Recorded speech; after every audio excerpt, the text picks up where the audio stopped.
It's the Orioles on Masson, and we welcome you back to Fenway Park in Boston. Incredibly, apparently we're going to play this game. How about that? It is not a pleasant day. It is, again, freezing cold. There's some snow flurries earlier today and a little rain and snow predicted for this afternoon.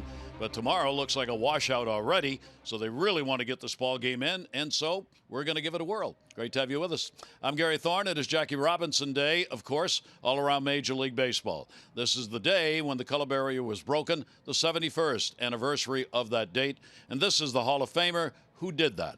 And the numbers, of course, are only part of the great story. He made his Major League debut in the state in 1947, entered the Hall of Fame in 1962. Those career numbers, obviously magnificent Hall of Fame numbers. 1947, he was the Rookie of the Year, and in 49, National League MVP and a World Series champion with the Brooklyn Dodgers, 1955 for one of them. So today, all around Major League Baseball, Jim Palmer, we wear number 42. Yeah, and we do it for a reason. I think one of my biggest regrets is I never had a chance to meet Jackie. I mean, we both ended up in the Hall of Fame in a sense. But, again, I played with so many African-American players, which are one of the reasons that I did get to the Hall of Fame. And, you know, with Paul Blair and Don Buford and Frank Robinson and, you know, Eddie Murray, who had over 500 home runs and 3,000 hits, one of the 4 guys that have done that.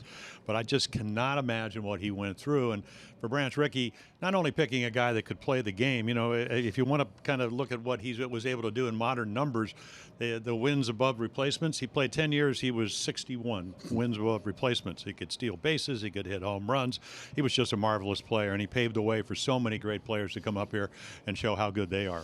And as his teammate Joe Black, the great pitcher, said, every time I look at my house, I say thank you, Jackie Robinson.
Is brought to you by Southwest.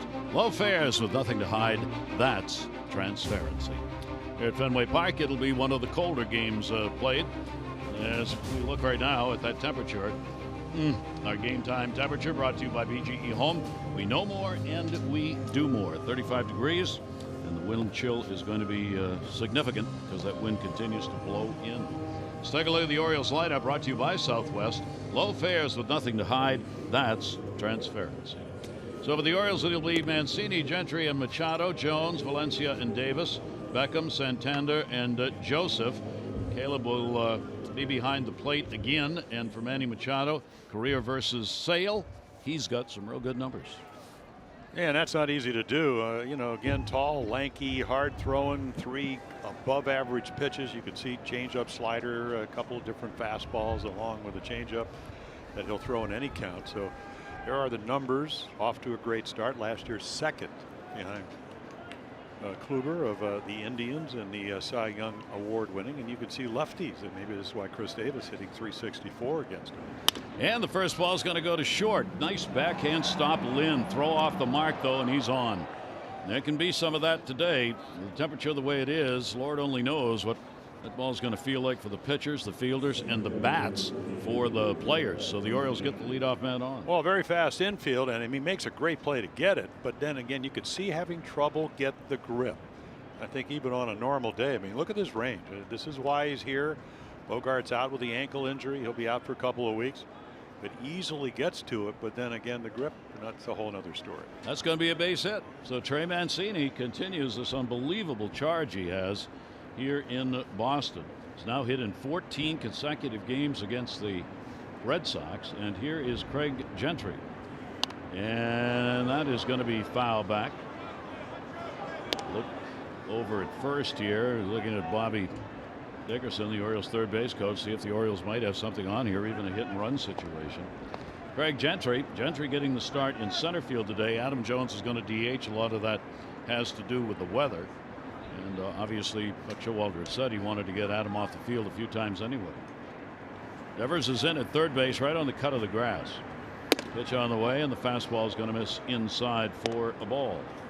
Sale has won the last 5 starts that he has had against the Orioles. He has a 2.05 ERA in the last 3. Lifetime for Chris Sale, 5 wins, 2 losses, and a 2.88 earned run average against the Orioles. And pitching without the undershirt on. I can't believe it. Would you pitch today without having another shirt? No, I would have worn a half sleeve. We were talking on the team bus, and you could see the wind kind of billowing his jersey.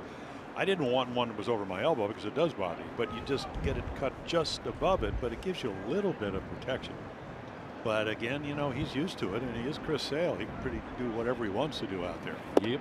Pitch will be taken on the inside corner for a strike. You know, I watched Gary. His last start was against the Yankees, and it was a victory. And you know, last year, first year with Boston, I mean, it was max effort, and it really caught up with him towards the end of the season. But Don Cooper, who was pitching coach in Chicago a couple of years ago, said, hey, you know, you can add and subtract. Did a great job. 92, went to 96, 97 when he needed it. Look over at first base, Mancini, and a swing and a foul ball. It will be virtually impossible to identify players today. 1, they're all wearing number 42. 2, most of them have ski masks on. So if the scoreboard is wrong, we'll be wrong. Simple as that. The infield straight up for the double play. Outfield has actually moved in a few steps, so that wind blowing in from center field, and it will be gusty probably all afternoon long. And the delivery is an off-speed pitch, going to be fouled back as Gentry had to reach outside to get it. Gentry's had a couple of hits in 11 at-bats, lifetime against Sale. For Sale last year, now these are last year's numbers, left-handers hit 203 and right-handers hit 209. Now he will give up a home run once in a while. Right-handers had 21 home runs. Left-handers had only 3 off it. Sale with a look over. Long at bat here. 7th pitch to Gentry. And he's going to make it more as he fouls it back again. Yeah, I mean, once you get to 2 strikes, I mean, you're in the defensive mode. That's what we're talking about. Great thing about when you left the hotel this morning, the winds were gusting. You know, all the marathoners going, well, okay, it's going to rain. It's going to be windy. Everything's going to be soggy. I mean, they're not talking about rain. They're talking about a deluge. Yeah, tomorrow. So. And it's been snowing around the area in the outskirts of Boston here much this morning. That'll be fouled off. So with the weather forecast what it was for tomorrow, they really obviously wanted to get this game started and try and get it in, at least get 5 innings in, get an official game, with everybody believing tomorrow's going to be postponed. Whether that happens or not remains to be seen. There's a light drizzle, a freezing rain coming down right now, and you look out over the skyline, the fog is moving in over the city of Boston. 2 ball, 2 strike count. We'll have to wait. Already Minnesota's been canceled. The White Sox at Minnesota. Toronto at Cleveland. That one's been postponed. Yankees have a doubleheader against Detroit. They have canceled the first game in Detroit. They're going to wait and try and play the second game if the weather clears up at all this afternoon. 2-ball, 2-strike count. Sale's delivery to him inside point. Yankee didn't like a couple of those calls and says so, and has a little discussion with Gary Cederstrom, the veteran crew chief. Yeah, I think the point is, I mean, this ball is way off the corner. Now, I mean, obviously it's around the glove, so you have a tendency to get more of those, but it's not a strike. And I'm sure Craig said that. And, you know, I mean, Gary Cederstrom, doesn't really matter. It's inclement weather for the umpires, too. But I think the point he probably made is, hey, strike's got to be a strike. Doesn't matter how cold it is. Cederstrom generally pretty much straight up in the strike zone. Not a big advantage in his long and very strong career for either hitters or pitchers. Yeah, Chris Sale does not need any a wider plate. And Manny Machado, that one foul tip for a strike. They take a look at their defense, and they have played very well. I mean, a little different though. Martinez, he'll play left. He's usually the DH. Benintendi, because of the contusion to Betts, he moves to center. Bradley made a great play in right. He usually plays center. Devers, Lynn, Holt, Moreland, Gold Glover. And then Vasquez, who can really catch behind the plate. Can Manny actually see the baseball? Well, I hope so. Look at that. It's covering about as much of your face as you can and still be able to see a Sale pitch. Off-speed delivery is going to be taken down low. For Manny, a couple of hits, 8 at bats, 2 RBIs in this series. He has a 3-game hit streak coming in. The Orioles offense continues to struggle, hitting just .222 as a team. The Orioles have been outscored 83-50 so far on the season. Left-hander's delivery, and that's going to miss a little bit inside. So Sale being worked a little bit here. If the Orioles can extend, get a couple more batters up and extend the inning, that will all matter. Yeah, we talked about how good the starters have been for the Red Sox. What, they're 9-1 with an ERA a little over 2 runs a game, but you want to get them out of there as quickly as you can. And I am sure Alex Corris in his first year will be cognizant of that. Swing and a miss on a good pitch that was kept down low. And a 2-ball, 2-strike count. For Manny against Sale, we showed you some pretty good numbers. 5 for 14 with a home run against the left-hander. And that's about as good as it's going to get. Orioles have a couple back-to-back here in Manny Machado and Adam Jones, who have good career numbers against the left-hander Chris Sale. On at first base, Mancini, and the pitch will be taken up high. So the count goes full, 3-2. Well, I'll tell you, the warmest guy out there is Chris Sale, because I've been out there in cold days like this. One day I think it was 36 in Detroit. You're moving around, they're not. So you do have an advantage. Feeling the ball, a little different story. Full count delivery on the way, and that's going to be lashed into left field. That's the base hit. Trey Mancini will make the turn. He's headed over to third. Ball picked up. J.D. Martinez is going to bring him home. Martinez had trouble getting it. Overthrows the cutoff man, and the Orioles get a run. All the way from first base, Trey Mancini on a ball that rattled around in the left field corner, and Manny Machado's got a double, and the Orioles have a 1-0 lead. Well, you play pretty straight away because of Sale being able to pitch to both sides of the plate, and this is what you're talking about, Gary. I mean, goes down there, and then all of a sudden you got to go a long way if you're J.D. Martinez. Hard running by Mancini, and he's running all the way, and he's going to score. He did overthrow the cutoff man. I don't think they were going to have him anyway. I mean, again, he's not a plus defender by any means. He's in this lineup because of his bat. So again, this has not been attending going in there. It would have been a little easier because he's left-handed, and maybe he would have hit the cutoff man. But you don't get a lot of runs off Sale. And the Orioles are going to be aggressive because they haven't gotten a lot of runs. That one, Adam Jones hits the second base. Holt will make the play. That will move Manny Machado over to third. Jones retired on the ground ball up, and there are 2 down here in the first inning. The Orioles come in 6-10. They are 7.5 games behind the division-leading Red Sox. Boston 12-2 start, the best start in their history in the first 14 games of the year. They have a 3-game lead over the Toronto Blue Jays, 5 over the Yankees. 2 down here, runner at third base, so an RBI chance for Danny Valencia. 3 for 20. Lifetime for Valencia off Sale. Over at third base now is Manny Machado.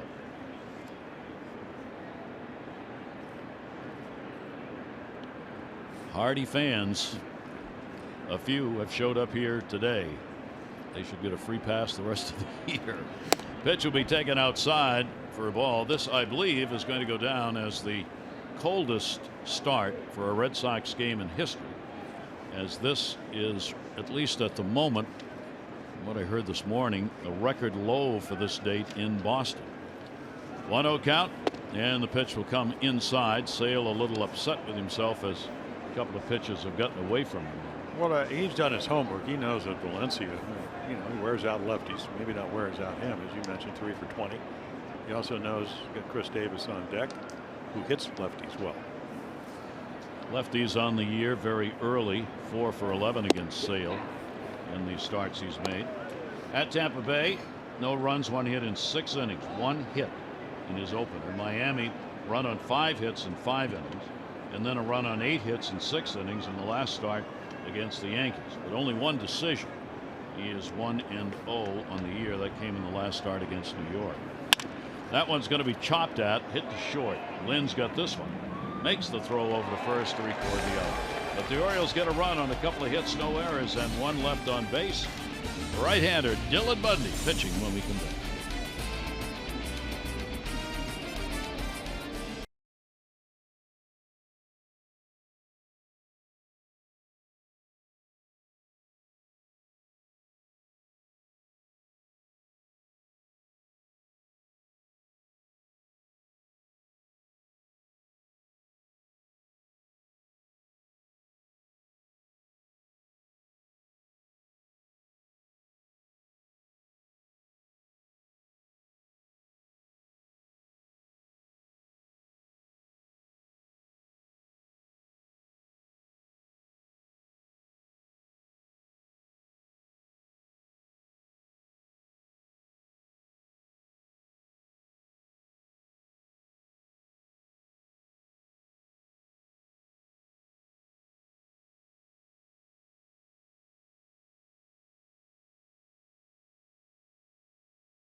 Get your program for today's game, $2 in. Here at the ballpark. Here's the lineup for the Red Sox. Bradley Jr., Benintendi, Ramirez, J.D. Martinez, Moreland, Devers, Vasquez, Holt, and Lynn. Jackie Bradley Jr. against Dylan Bundy.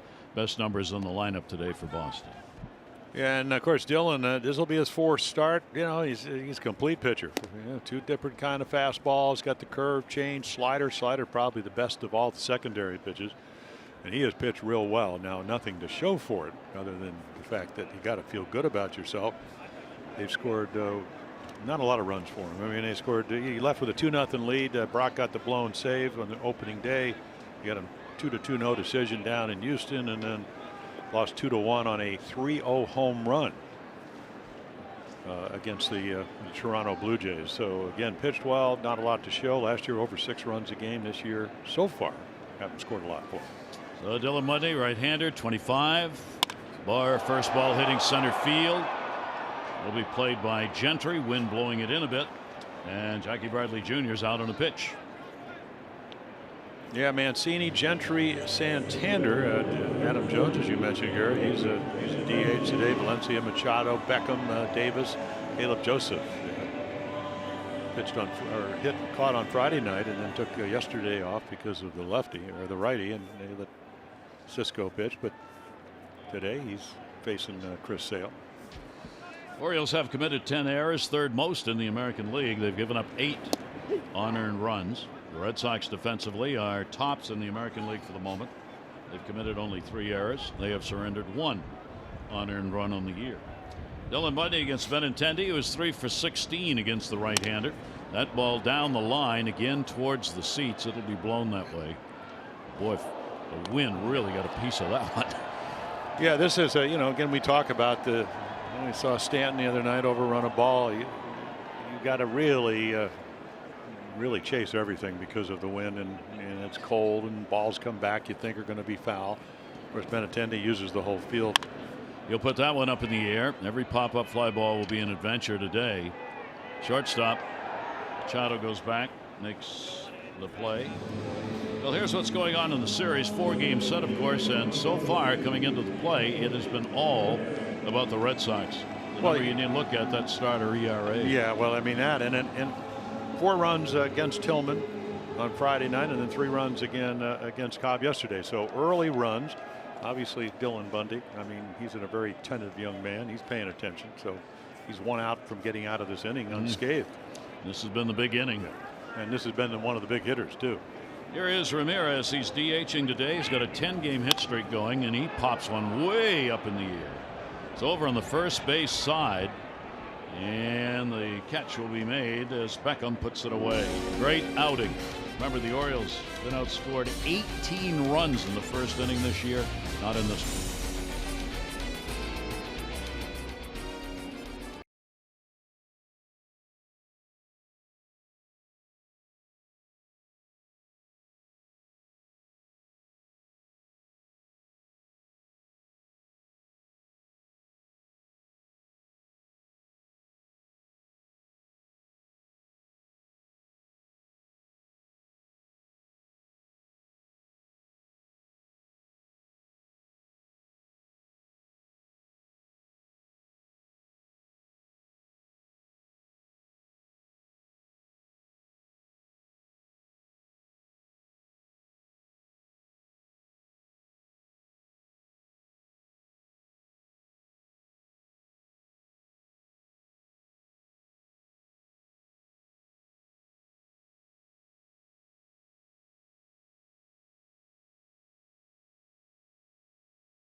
$500 for being selected. $500 more for every Orioles home run hit today. Play Home Run Rich's scratch-offs win up to $50,000 or enter non-winning tickets for a chance to be the contestant of the game. Visit mdlottery.com/home. Number 42 in the backs of everybody. First game played at Ebbets Field on this date, 1947. Jackie Robinson got the first base, and there was Hank Greenberg in that first game. Hank said something. Jackie smiled. Years later, when asked, Jackie Robinson said, Hank Greenberg looked at me and he said, "Don't worry about it. I'm Jewish. They used to try the same stuff on me." Oh, yeah. And did they ever? Here is Chris Davis. Davis, a couple of hits, 8 at bats in the series. He's gone 2 for 18 lifetime against Chris Sale. It will be Davis, Beckham, and Santander. Chris Sale on that third base side, 0-1 delivery, and he will miss up and in with it, and a 1-ball 1-strike count. No shift on. How about that? Pretty much. I mean, they got the shortstop moved over a little, but not that deep outfield position. Swing and fouled it back, and the count will go to 1-2. Chris has taken a couple of balls to left field. He has tried to lay down a bunt a couple of times successfully. Once. Well, the Red Sox say we're going to be more than up. 2 for 18, so they're probably looking at the spray charts, and if you don't have those, Chris Sale knows what he's doing. 1-2 delivery on the way, and that'll be in the outside corner, and the second strikeout. Yeah, it's easy when you're a left-handed hitter and Sale dropping down like he does and stepping right at you. That rear end can get into their dugout. It's not the first guy that it's hard to stay in there. They used to talk about the foot in the bucket. Yeah. Used to tie ropes if that back foot nail your foot down. Or yeah. I mean, it's. Well, he's one of the great strikeout pitchers of all time. He's He reached 1,500 strikeouts in fewer innings than any pitcher in Major League history to get to that mark. Beckham has never had a hit off him. He is 0 for 11 against Sale. 1-0 count with one down. Sale, in the 3 starts he has this season, he has struck out 23 coming into the game and walked only 3. Here's the 1-0 delivery on the way, and that one will be up high. He'll fall behind on Beckham, 2-0. Yeah, and again, we always talk, there's no such thing now with in fastball counts. This should be a fastball count. He throws 92 to 97 on whenever he wants to, but he has two other pitches. In the air towards center again, the wind bringing it in. Benintendi, it started back. He has to make a long run and gets to it, and there are 2 down. Tonight the Orioles are honoring Jackie Robinson by having each player coach wear Jackie's number 42. Visit Orioles.com/auctions to bid on these authenticated game-worn jerseys and hats. All proceeds benefit the Orioles Charitable Foundation and the Jackie Robinson Foundation. Bidding closes Saturday, April 21 at 10. Go to Orioles.com/auctions to bid uniforms and hats. So there are 2 down, nobody on. Santander, the switch hitter, he has had a 1 for 3 so far in this series. Batting right-handed, a couple of hits in 11 at bats. Batting left-handed, he is 6 for 28. His lone home run so far from the other side of the plate. Yeah, much more accomplished, I think, because of, again, more reps of hitting from the other side. And it'll be interesting. I mean, he's really acquitted himself well. He can play the outfield. He's maybe been a little hesitant hitting cutoff mans, not when there's obvious plays, but the overthrow. In fact, the loss against Toronto on an overthrow. But other than that, I mean, he's really swung the bat well. He came to spring training in great shape. He's done a lot of positive things.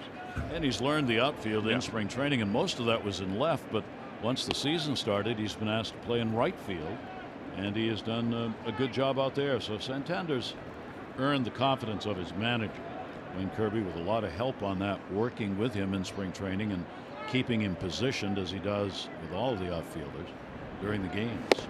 1-2 delivery, went away with heat and gutting. He's got 3 strikeouts, including 2 in the inning, as the Orioles are set down in order.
Page.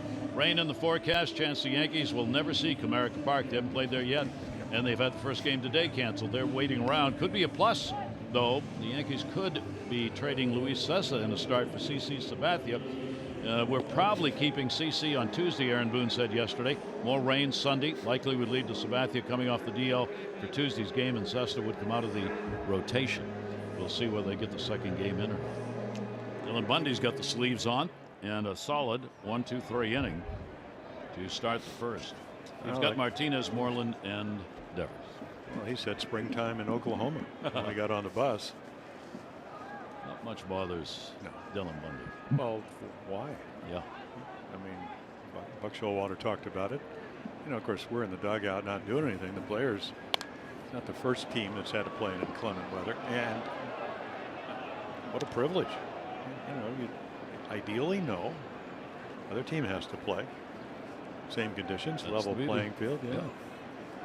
Shift is on against J.D. Martinez. 1 for 1, a home run off Bundy. And you know, as a resident of Sarasota, you don't train for this weather down there. Foul back into the screen. No, yeah, that'd be tough to do. Yeah, we just complained, man, it was really hot in February this year. Then March was a little bit cool and the wind blows out every day. But no, not like this. Yeah, right on schedule. 0-2 the count. Martinez, a big series, 5 for 9, a home run, 3 RBIs. Continuing his onslaught against the Orioles pitching lifetime. Bundy will come inside, back him off a little bit. Inside pitching will be more effective today than ever. Nobody wants to get plunked in this cold weather because it really hurts. Yeah, it's well, you don't want to get hit, and you know they wear the gloves now. I mean, in my era, a lot of guys did not wear batting gloves, so you went inside, they remembered it.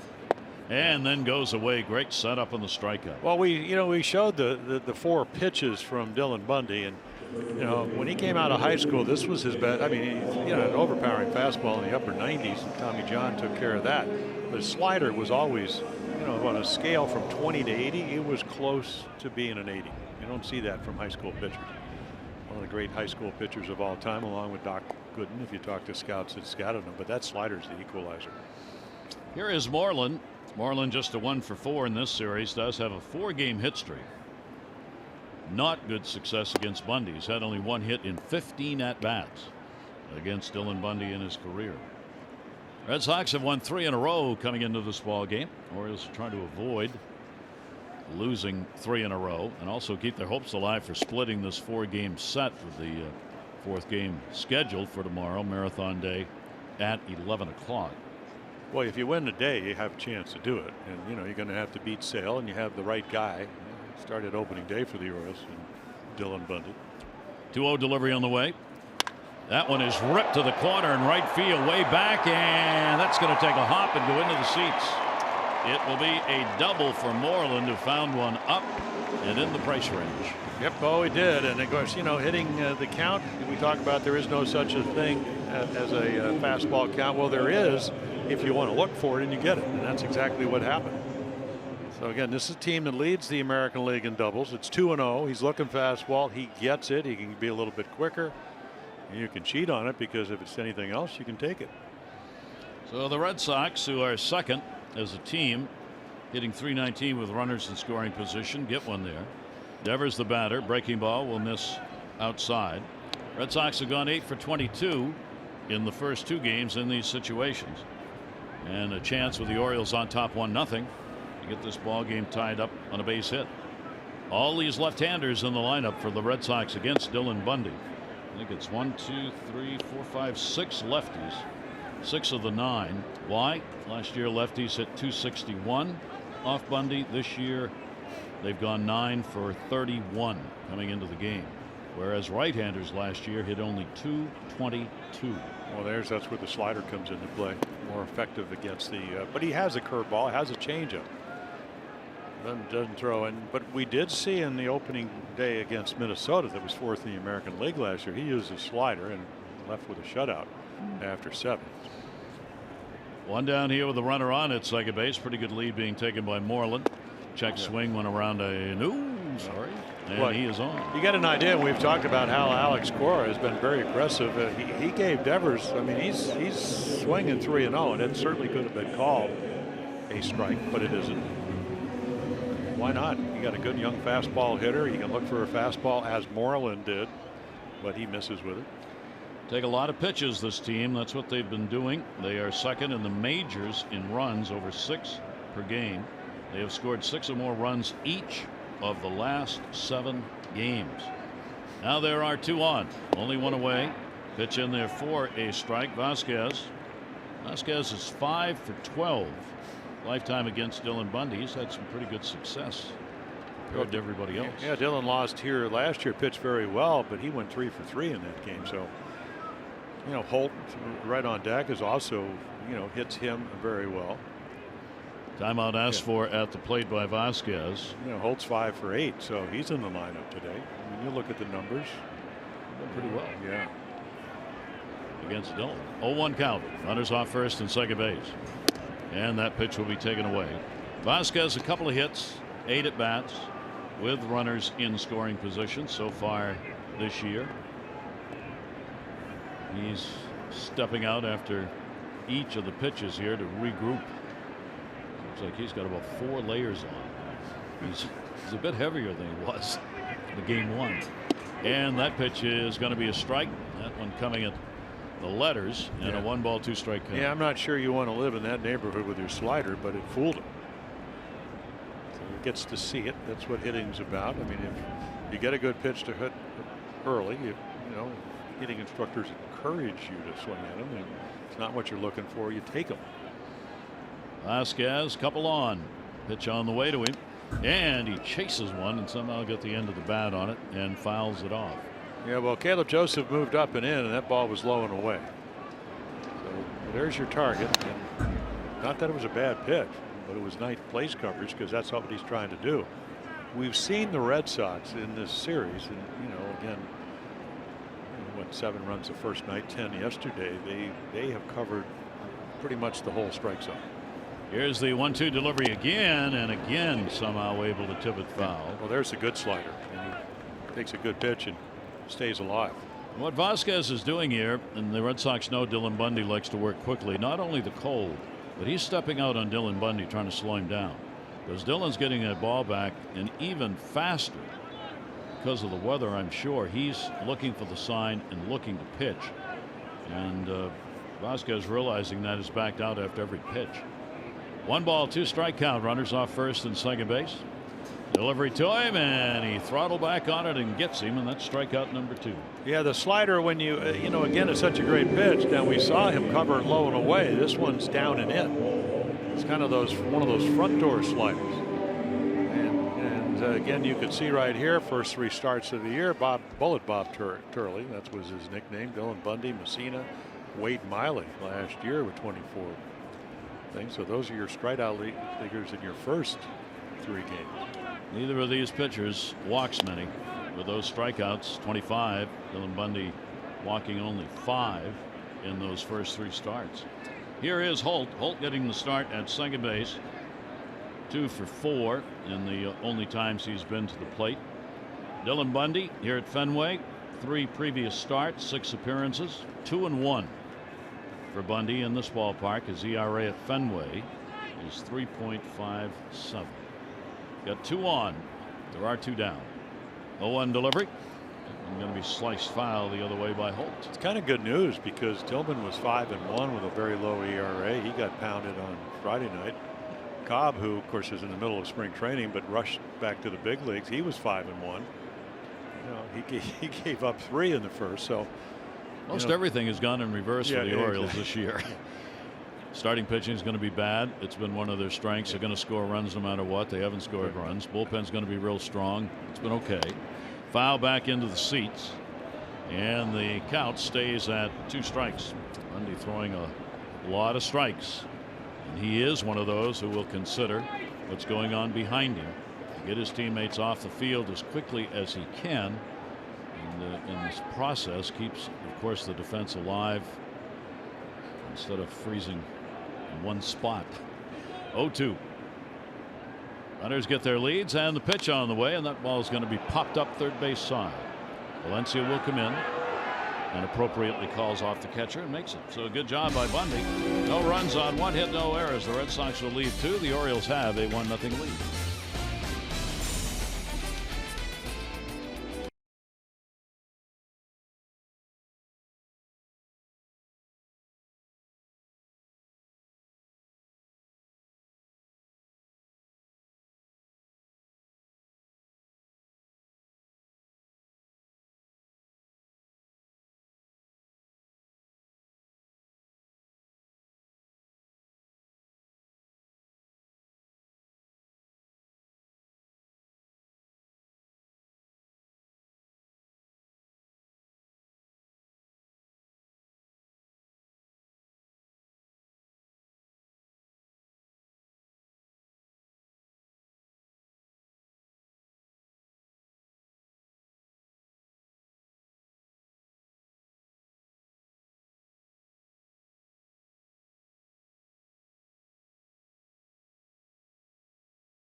columns. Take a look at this one. Interesting. Does cold weather affect hitters? Well, this is what the Star Tribune in Minneapolis said. You're looking at the Twins' batting averages by temperature since 2000, and it's right on line.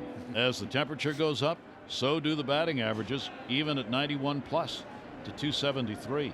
Weather we're in today, 227. Now that's just for the Twins, but it's one of the only examples I've seen equating the cold weather to what averages are. Well, with the salaries now, you could have chipped in for a roof.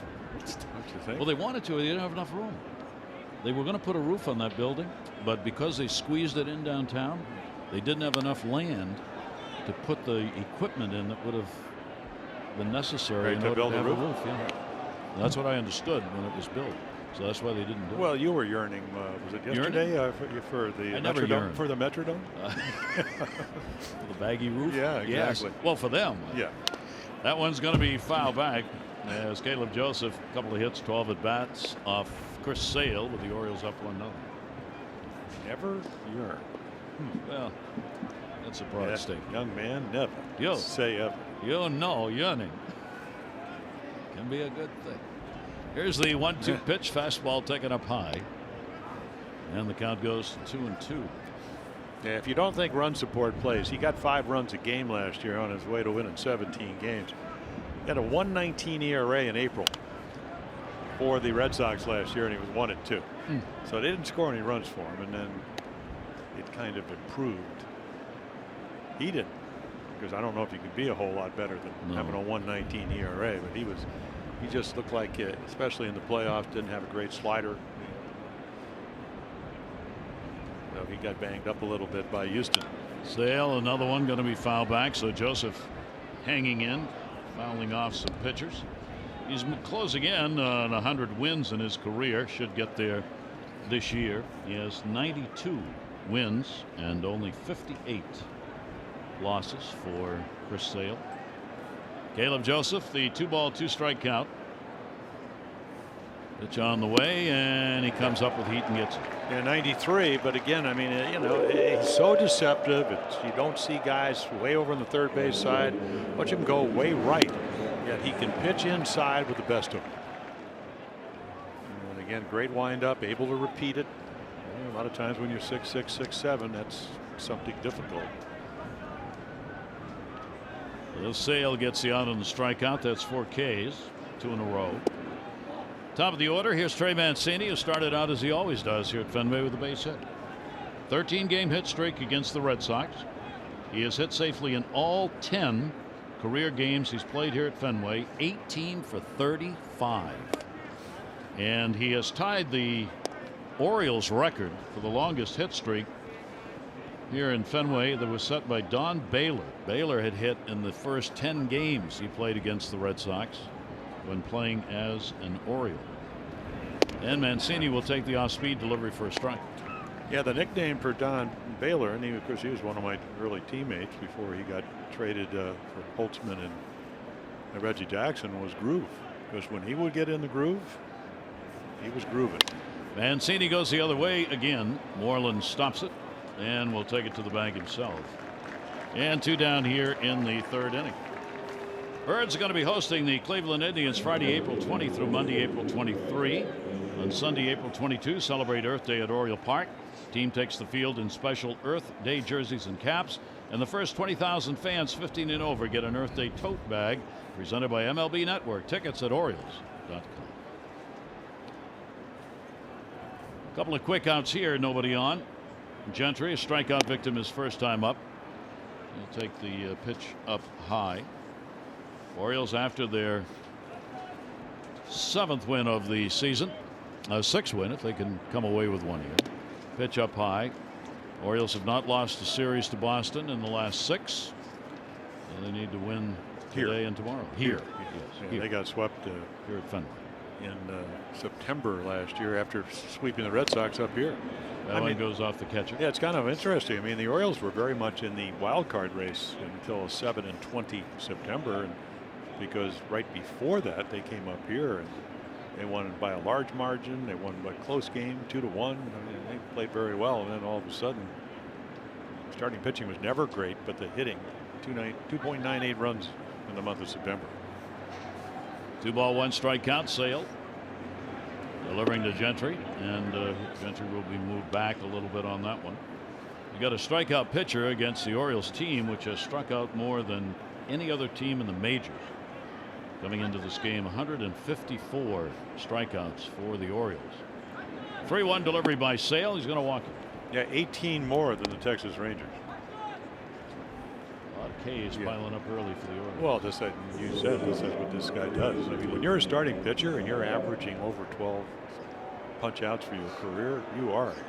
You know, you get Kimbrel out in their bullpen. What, he averaged 16 last year, but he's only pitching an inning or on occasion a little bit more than that.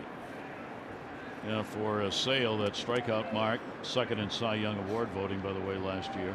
He had 308 strikeouts, averaged almost 13 strikeouts per 9 innings. And the pitch will be in there for a strike. Manny Machado, a double, an RBI. He brought home Mancini from first base on a 2-bagger that rattled around in the left field corner. And Manny's first at bat.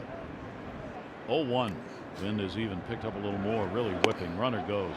Throw down and not in time. Stolen base for Gentry. Well, the Orioles, they only scored, what, 32 all last year. That's the 7th steal, only been caught once. And one of the reasons Greg Gentry is on the ball club, he can play defense, he can hit lefties, and he can steal bases. So how do you get runs against Sale? Sometimes you got to take a little risk. Not as risky with him running, though. And on a day like this, you got a real good shot. Ball tough to handle. He's 4 for 4 now in stealing bases. So the Orioles get a runner in scoring position with 2 down. 1 ball, 1 strike delivery to Manny. He'll foul that one straight back. Yeah, we're as a team only hitting 217. So you steal, you get a guy in scoring position, and you have your best guy at 375 at the plate. And that's how you have to push the envelope a little bit against the Chris Sales of the world. Orioles are 2 for 11 in this series in these situations. Orioles as a team hitting only 217, 10th in the American League in that department. 1 ball, 2 strike count. Good lead at second base. Sales delivery, and that's going to miss. The irony early on for the Orioles is that this year they were last in at-bats with runners in scoring position last year. This year, right now, they are 6th in the league. So they've had many more opportunities early than last year, but they've not been able to find that many big hits. Yeah. 2 ball, 2 strike count with 2 down. Delivery to Manny. That's going to be down low. Vasquez able to block it. And the count goes full 3-2 with Adam Jones waiting on deck. Orioles have been outscored in this series 17-7, counting the run they have today. Right now trying to increase that lead. Gentry, good speed, hitting a big walk-off lead at second base. Yeah, you play deep enough at center and right, even though Bradley can throw. He's playing pretty shallow in right field. 3-2 delivery is up in the air. Shortstop Lynn. He's under it. He's got it, and that will do it. No runs, no hits, no errors, and 1 left on base. Orioles 1, Red Sox 0.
INC. Make today the day.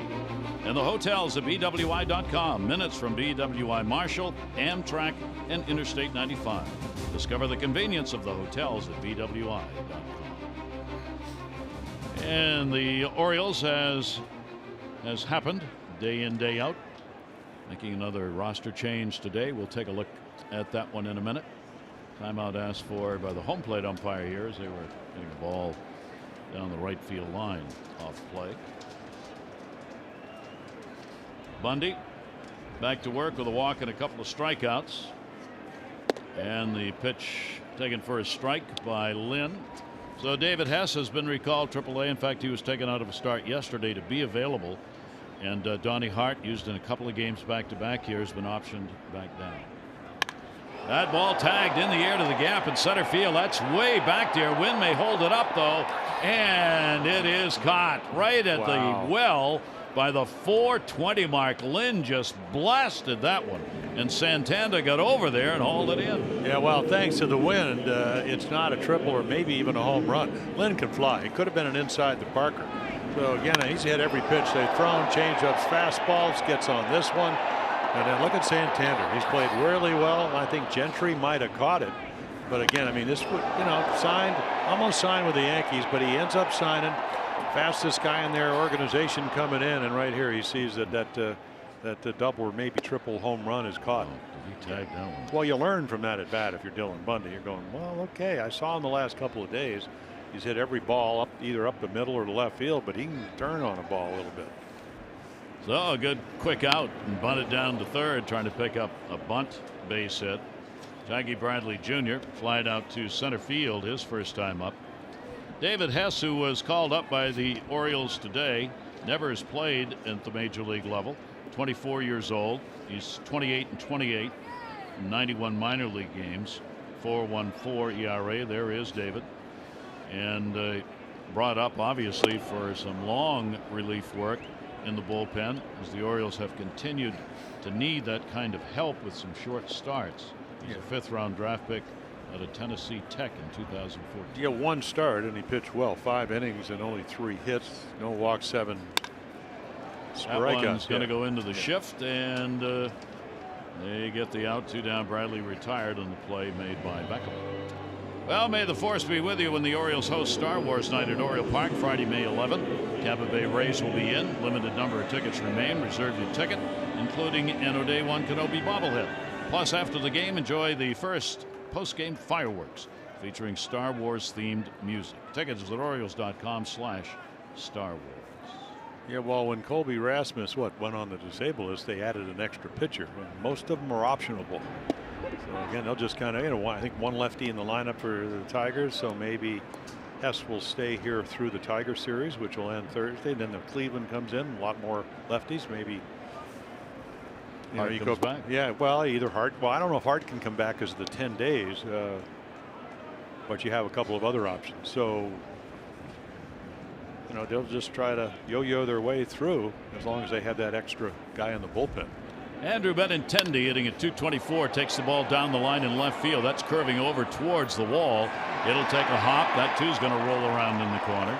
Benintendi on his way to second base. He's got a 2-out double after having popped out his first time up. So again, the Red Sox an extra base hit. Well, if you're going to be a good left-handed hitter, hit 20 home runs last year in this ballpark, and it's just up a little bit. I mean, and again, what's your approach? Boggs in the Hall of Fame. Hit it to left. Yaz, Hall of Fame. Hit it to left. Freddie Lynn, really tough out. Hall of Fame. You want to go way back into the early 60s. Pete Runnels won a batting title. Where did he hit the ball? Left field. Pete was an outstanding player. What a great hitter he was. Contact hitter. Runner on at second base. 2 down. Red Sox now have hit 45 doubles and have 60 extra base hits. They lead the majors in both departments. Yeah, and then you get the guy that was 9 for 15 with runners in scoring position, who's red hot. Hanley Ramirez, the 10-game hit streak, popped out his first time up. Orioles have squeezed him towards the middle. Mancini moves into that gap in left center field for this at bat. Bundy with the 0-1 delivery to him. That'll be outside. And the count will go to 1-1 on Ramirez. So tied in RBIs with 15 coming in. He's had 6 straight games, either 2 or more hits, 6 straight games of 2 or more RBIs. Bundy last year, opposing teams 248 with runners in scoring position against him. 1-1 delivery on the way, and he chases one that's down and away. Well, that's the slider, Gary. I mean, it's the equalizer. You know, if you can establish your fastball and the fastball and the slider, when you have a good one, and Dylan does, they look identical. Not the hangers. Those are the ones that Hanley can hit as far as anybody. But when you can throw it, you know, knee-high fastball, cheese at the knees, or whatever you want to call it, and then you can throw a slider off it, a little tougher to handle. 1-2 delivery by Bundy. Ramirez takes it away. He is third in average in the American League at 362, tied for third in home runs with 3 of them, and 15 RBIs. Ties him for first in that department, and he leads the majors, tied for the lead coming into today with those 9 hits with runners in scoring position. 2 ball, 2 strike count. Runner off second. Bundy's delivery to him. That'll be foul back. Not cheated on that swing. No. But he threw it right to the glove of Caleb Joseph. You know, early on missed the spot, but they go in. He's trying to go up the ladder, and again, Hanley, you know, he turned the game around yesterday with a 2-run home run off of Cobb. It was Eduardo Nunez with a 3-run home run on Friday night. He turned the game around, and it was all in the first inning. 2-2. Take some real thrust to get one out of here today. That wind blowing in. 2-2 delivery on the way, and a swing and a miss, and Bundy gets him. So Dylan's got 3 strikeouts, and again leaves the runner in scoring position. No runs, 1 hit, no errors, and 1 left on. 3 complete. Orioles up 1-0.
Was broken in Major League Baseball. Everybody wearing number 42. And for Adam Jones, who really recognizes the importance of that day, he has done well in celebrating Jackie Robinson's role. Has he ever? Pretty good numbers. He will bat here, leading off in the 4th inning. Orioles 1-2-0. The Red Sox 0-2-0. Sale, a walk, 4 strikeouts. Dylan Bundy, a walk and 3 strikeouts. Adam Jones grounded out his first time to the plate. Couple of hits, 8 at bats in the series. And the pitch from Sale is on the inside corner for a strike. Yeah, and that slider he throws, and it's, you know, I don't, you know, a lot of times you go, well, it's a get me over slider, but it's all different speeds. And again, the arm angle and the sweep and the bite. And a heater is going to be a little bit up high, and a 1 ball, 1 strike count. And the other thing that you talked about, the fact that Chris Sales has won his last 5 starts against the Orioles. In his last 7 games, he's never given up over 3 runs. Jammed him. Gives you an idea how hard it is to score runs off him. Pitch down and in. Here at Fenway, he's got a 1-0 mark against the Orioles. Right now, tight pitchers duel, as might be expected on a weather day like this, where hitters are really going after pitches early. Trying to get an at bat in Wow. cold weather. That fastball is just going to miss inside. And he adds a little bit. And again, he takes a little bit off by throwing a changeup and has great depth. And then when you're looking for those two pitches, he sweeps in the breaking ball. That's why he's Chris Sale. Sale working in a hurry. Adam gets full cut, looking for it, fouled it back. Wow. 2-2. That was a well-intentioned swing. He got what he wanted. Yep. Just couldn't quite barrel it up. For Sale, last year he was second in ERA at 2.9. Opponent batting average 208. That was also the second lowest in the American League last year. 2 ball, 2 strike count on Adam. Valencia Davis due up. That'll be punched down the line. Souvenir into the seats. And the count 2 balls and 2 strikes. Fighting some off. 61 pitches have already been thrown by Sale, and this is going to be pitch number 7 he'll have to deliver, working to Adam Jones on this at bat. That's good news for the Orioles, even if the strikeout isn't, and he's got 5. Well, Adam takes a look back after this K. Yeah, I'm not sure. I might even been a changeup. Nope. At 91 though. I mean, we've just seen so many different speeds with all his pitches. That'll bring up Danny Valencia. Valencia grounded out his first time up, 1 for 7 in the series against the Red Sox. 300 plus average, 316 against left-handers throughout his career, and he's going to get a lot of starts at third base, with the Orioles having to rotate the infield around a little bit. Beckham moving over to second. Scope out. Still hoping, Jonathan Scope, that he's going to get back somewhere less than a month. They're even talking about 10 to 15 days, but we'll see. Well, they were talking about the after the MRI, there's I guess 5 different scales of what the MRI will show, and I guess he was a grade 1 and all the way to 5. So that's the good news. But again, it's his. A lot of times it's the front side, it's the back side, his right side of being a right-handed hitter. The oblique. Yeah. That one's going to be on the inside corner. And Valencia, who had trouble with the strike zone as called by Gary Cederstrom first time up, has the same problem second time around. And the count goes to 2-2. Straight up D on Valencia with power. 2-2 pitch to him. Wow. Just miss framed by Vasquez, but they don't get a call. And the other thing, I mean, one of the great right-handed pitchers started in Montreal but traded to the Red Sox was Pedro Martinez, and Joe Kerrigan used to be his pitching coach, and he said he could pitch to the 4 quadrants with his fastball as well as anybody. He could elevate, and Sale can do that. So he can go down and in, and then he can ride it up and in. 3-2, and he walked him. I mean, that's trying to throw that fastball right on the inside corner, and he misses. So the Orioles get a base runner with 1 down here in the 4th inning. That is the second walk surrendered, and that will bring up Chris Davis. Taking a look at the strikeout numbers, as we were talking about, the Orioles lead the majors in Ks. Rockies, Padres, Astros are there for their aggressive offense, and then the St. Louis Cardinals. So Chris will stand in 1 for 9 against left-handers coming into the ball game, and that was a home run. And he has added a strikeout here in this game. Chris Sale getting him the first time up. 1-0 count with 1 down. Infield set for 2. Lynn moved over a little bit, but not that full shift. And that pitch is there for a strike. So he gets ahead of him 0-2. 0-2 with 1 down.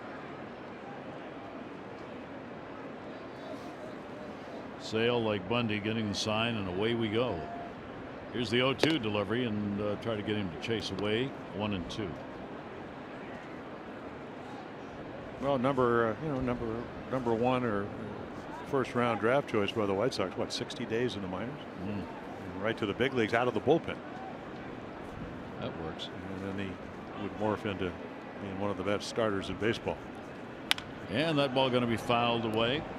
95 miles an hour in the fastball that Chris was trying to tee up. It's hard to do. Davis with a couple of hits in 19 at bats now against Chris Sale. They are The Orioles are fouling some pitches off here. 72 pitches. And it's not like he's wild. They're working the pitch count up. I'd love to get to that bullpen early. 1-2 the count. Valencia off first base.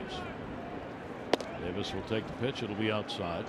Yeah, not that they don't have a good bullpen. It's just not as good as their starters. I mean, their starters are, as we mentioned, 9-1, ERA right around 2 runs a game, and then you have your closer who has been had pitched a lot, Kimbrel, because they've been winning by such wide margins. But in between, maybe possibility. Kimbrel really needs to get into this game today. Pitch is going to be taken inside just to get some time in. The bullpen for the Red Sox is ranked 12th with a 4.5 ERA. The Orioles are 8th at 3.99. As Jim said, the Red Sox starters 2.08, best ERA in the league. Orioles are 13th. And that one's going to be fouled back, looking for the heater again and again, just trying to square it up, and fouls it back. He's had a couple of 95-mile-an-hour fastballs to go after from Sale in this at bat. Well, we saw it, struggled Friday night. Talking about Chris Davis yesterday, just looked like he had a little bit more bat head awareness, a little bit better swing, maybe threw it a little bit. And again, he's scuffling here because Sale can get you out so many different ways. The one fought off the fist that time to hold the 3-2 count. But see, those are the positive things for Chris, and obviously not coming off a great year, but the elbow injury in spring training didn't help. Number one, he just couldn't get the at bats. So trying to get back into better form. This will be the 9th pitch of this at bat. 3 ball, 2 strike count, 1 down. Whipping wind, 35-degree day. Brutal for baseball. Full count delivery, and got him in the outside corner, and Chris walks away. Well, that's one of the reasons you didn't start Valencia, trying to get a runner into scoring position, because if he does make a pitch and you don't have any speed, and that ball right on the corner, I mean, perfect. Look at how, Vasquez just kind of deftly holds it for the umpire Cederstrom. 6 strikeouts. Yeah. So the runner remains at first on the walk, Valencia, and now Beckham. Tim flied out to center field, his first time to the plate.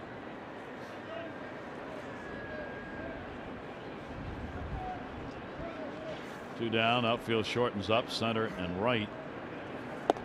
More of the wind than the fact it's Beckham, and a strike taken on the inside corner. And they've dumped the other game in Detroit. So the doubleheader today, Yankees and Tigers, both are gone.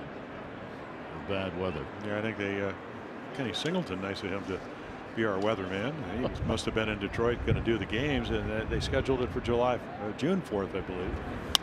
That one fouled down the line. Will it reach the seats? Yes, it will. So it must be a mutual off day, and then they'll play a doubleheader. They're laughing at not laughing, but this morning, the early start to the baseball season was premised on the teams wanting to have more days off during the year. What's happened to half of Major League Baseball now is that those days off have become doubleheader days because of the weather. Raining in Cincinnati, they've not been able to get their game going, and we told you Minnesota at home, Cleveland at home, both dumped. Now a doubleheader in Detroit gone. And a little lob toss over to first base, almost threw it away. Well, I saw some marathoners from Minnesota that are one of them is going to run the race, and they go. We had snow on the ground, like 10 or 12 inches. So, good luck. No luck. They've also postponed Kansas City now. The Angels of Kansas City. That's been banged, so that's gone. 0-2 count with 2 down, and the pitch will be taken up high. So 1 ball, 2 strike count on Tim Beckham. Trying to get Valencia around from first base. Also trying to work the count up on Sale, which is now at 80. Yeah, Tim just looking. You can see what he's done against lefties, so good numbers, but still looking for the first lifetime hit out of Chris Sale. 1-2, and that's foul. Yeah, I think he broke his bat, or at least it sounded like, but maybe not. As many empty seats at Fenway as you probably ever see, except on a day when games aren't being played here. Well, it looks. It's empty. Maybe not like, it's so different. Back David Moore had pitched a no-hitter for the Red Sox. I think they're 8,000 there. And you know, you go back into the mid 60s before 67. I was here. Yeah, I mean there were a lot of. He could go sit anywhere. I was here. Very inexpensively. 1-2 delivery on the way and a swing and a miss. So he's still looking for his first hit off him. 7 strikeouts for Sale. The Orioles leave 1 on, but they lead it 1-0.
Brought to you by the all-wheel drive RAV4 Toyota. What drives you? Visit buyatoyota.com for great deals. Hottest place in the ballpark. The day where you're thankful to be a short order cook outdoors. If you got to be outdoors. What's your favorite thing to do? Barbecue, whatever, saute those grill. Oh, mercy. Where it's warm. I love that smoke in my eyes. Platters. 1958. Exactly. Here is Martinez. Moreland endeavors to follow. Martinez, a strikeout victim, his first time up. Switch hitter. Big series, 5 for 10, a homer, 3 RBIs against the Orioles. And then Monday will step off to regroup for a moment. Yeah, when you look at the number, about last 16 games, J.D. Martinez against the Orioles, 442 with 7 home runs and 23 RBIs. So that's pretty good. And don't think the Red Sox don't look at numbers like that when you're going out and get a free agent. Yeah. Absolutely. Pitch on the way by Dylan Bundy to him, and that'll be taken inside for a ball. He was a late sign. One of those waiting on the free agent list with exactly. everybody wondering why. After hitting 45 home runs and 29s after he got traded to the Diamondbacks. 337 lifetime hitter against the Orioles. You'll file it back. He's had 9 home runs against the O's and 24 games played. 1 ball, 1 strike count. And again, you see Red Sox hitters backing out. They want Bundy to slow down, trying to affect his rhythm. Moreland and the endeavors due up here. 1-1. Orioles getting a run first inning. Held up so far. Leadoff single Mancini. And the RBI double 2 batters later by Manny Machado. Yeah, talking to Brad Brock, who before he came to the Orioles was with the Padres. He said, I faced J.D. Martinez. He's a totally different hitter. He used to be able to get him out in. Now of course he can. He's completely retooled his swing. I mean, we're talking about a guy, Double-A hit 360, or A-ball hit 362. Then he hit 338 at Double-A. Got to the big leagues. He just wasn't the same hitter. So, changed the swing, changed the launch angle. And he went for a heater at 92, and that'll make it full. 3 ball, 2 strikeout. Yeah, and that ball out over the plate is very hittable, and that's where the target is, but it just runs. Real good fastball. And again, everybody tells me, and I'm sure the hitters talk to themselves, they're going 92 off Dylan Bundy can be crisper than 92. 3-2 delivery, and he'll walk him, and the always dangerous leadoff walk in an inning.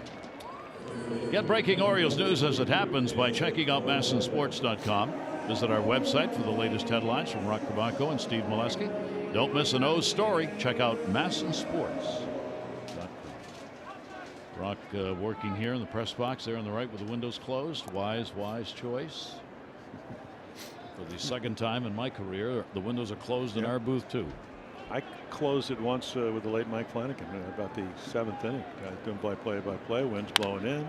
Towering fly ball, not deep down the line and right. Question of how far the wind's going to take it over. Long ways, but playable and hauled in. The Orioles had the big shift on and able to get back to get it. Chris Davis, who was playing out deep.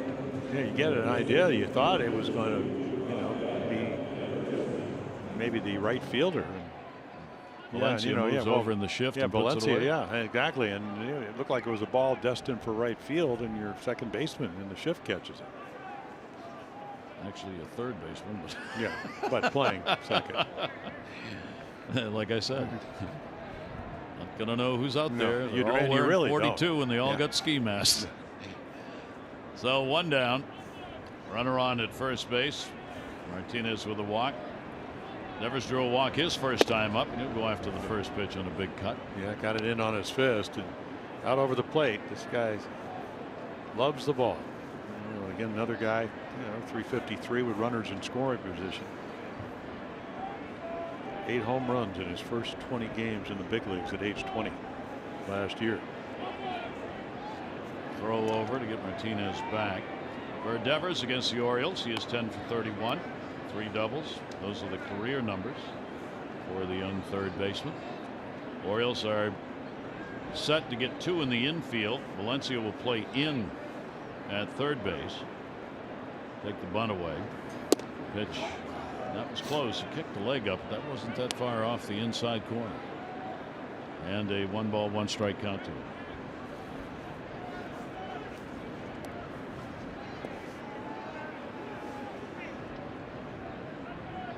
Red Sox have lost only a game here at home. They are 7-1. Orioles are 3-6 on the road right now. He got one out over the plate a little more, but couldn't connect on it. Fouls it back. Yeah, the changeup, it's up a little bit, so you could just see better swing. Pretty typical of whether you're young or old. Most hitters like to get the arms extended. Devers hitting .284, 58 games with the Red Sox last year. His first major league action. 10 home runs Jim was talking about, 30 RBIs. Dylan Bundy punches them out on that one, and that is going to be strikeout number 4. Yeah, it's still only 21, so we've seen this on a couple of occasions. Hey, when you got the good fastball, let it go. Good movement, good location, good velocity. It's going to work. So that'll bring Vasquez up, but now there are 2 down with a runner on at first base. Dylan Bundy protecting that 1-0 lead. Red Sox have left 3 so far. A couple of those in scoring position. Best chance second inning. Got a couple on. Pitch taken for a ball. Well, I have them 0 for 3 with runners in scoring position so far. Yeah, and then the Orioles 0 for 3. This is a day where, of course, on this kind of weather, those numbers might be a little bit off. Down the line. And that is going to be a foul ball. So Christian Vasquez, their catcher, strikeout victim, his first time up. Big .290 average last year in 99 games at the ball club. Outstanding offense. Able to get on base. Yeah, the Tommy John in 2015, they thought he'd probably be the regular catcher back then, and then I think he surprised everybody with .290 average. And that one he will foul right straight back.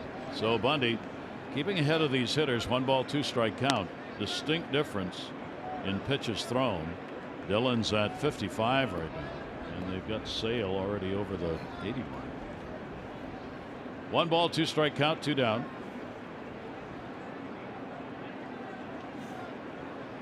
Short lead at first base. Martinez not particularly quick. The runner. 1-2 delivery outside. That's going to go all the way to the backstop. Boy, that ball's got to be caught. We saw a pass ball the other night, and Caleb knows it. just a good slider, and it's a ball that he usually catches. Oh man, I'll take that back. Go back. He pulls it. I thought the ball was a little bit farther, but that's a tough play. Retract that statement. I mean, he wants to catch it, but I thought it was a little bit past home plate, but no, he pulled it into the dirt. So a wild pitch, second on the year for Dillon. More importantly, moves the runner into scoring position. Yeah, that's a huge play right there. Orioles up 1-0, and Vasquez has a 2-2 count. And they really give him the left field line. And he will pop that one up, second base. Beckham. Wind blowing in. He comes in with it. No runs, no hits, no errors, and despite a leadoff walk, Red Sox unable to score.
Sunday columns. Take a look at what's going on out west from Tokyo.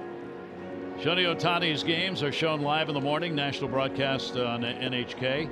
Rest of the day, talk shows dissect every move. A recent afternoon news program in Tokyo dedicated an entire segment to everything Ohtani. A panel discussing such intricate details as his lack of a driver's license and the fact he has a personal chef. The Japanese refer to it, the hitting and the pitching, as Notoro. It's a samurai term that translates as two swords as one. And that's about as good a description on Ohtani to date as there is. Two swords as one.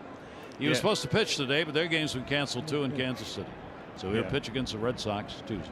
But he tricked the baseball world in spring training. Yes. He didn't pitch well, didn't hit well. Looked awful. It was fake news. And then all of a sudden, voila. Voila.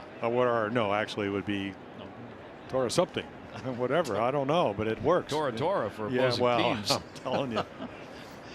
And then, of course, they always, now with all the StatCast stuff, they time the triple and all that. I mean, it was one of the fastest, I guess maybe the second fastest pitcher that ever hit a triple or whatever. And he's throwing 97. And great story.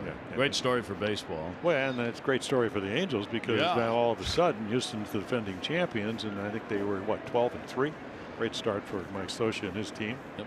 Sale working here. Anthony Santander waiting on it, and that'll miss. 2-ball, 2-strike count. Right now, the hottest team in baseball, the Angels, have won 7 in a row. They've got a 2.5 game lead over Houston. They are 13-2 on the year. Angels have more wins than any other team. Red Sox trying to make that 13-win mark today. Chris Sale's pitch to him will miss outside, and again the Orioles work the count deep. 3-2, 87 pitches thrown by Chris Sale. Yeah, so you're probably penciling in max, and he hadn't thrown 100 yet. Probably 6 innings max. 3-2 delivery on the way, and he will get the 3-2 strikeout on a foul tip.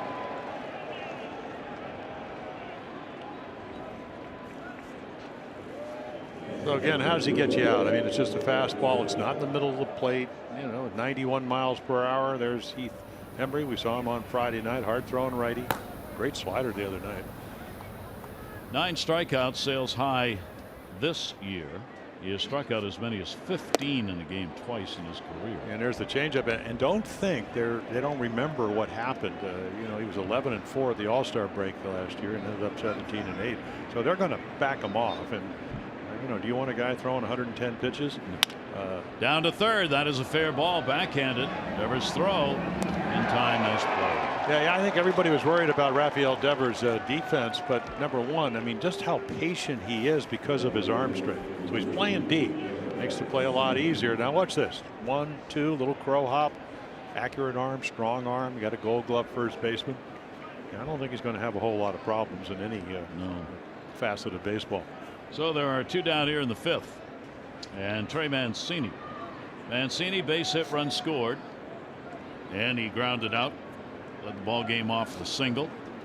Manny Machado brought him home. So for Trey Mancini on the year, 7 runs scored. The Orioles leader in that department has been Tim Beckham. He has scored 8 times on the year. 1-0 count with 2 down. Mancini will take the pitch. Sale thought he had a strike, didn't get it, and the count goes to 2-0. Big pitch counts. You want to be down there around that 16 per inning mark, and for Sale even a little less. He does mount him up with the strikeouts he gets. Ground ball right back into his glove. Flips over to first base, retires the side in order. Tight pitching matchup. Orioles up 1-0.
No better time to act than today. PNC, make today the day. Yeah, well, brother of Caleb Joseph has a great night. I mean, look at those numbers. 9 total bases, and of course Hunter Harvey hadn't pitched probably now in what, about 2 weeks, because he was called back here. So again, they're going to kind of casually ease him and into the getting his innings or whatever. So. And then he'll be one of those guys I think you will see up and down this year. Oh, yeah. Even though I think you'd like to get him, just get some innings. Certainly keep a number on him, but yeah. Brock Holt will lead it off. Popped out his first time up. 8, 9, and 1 in the order.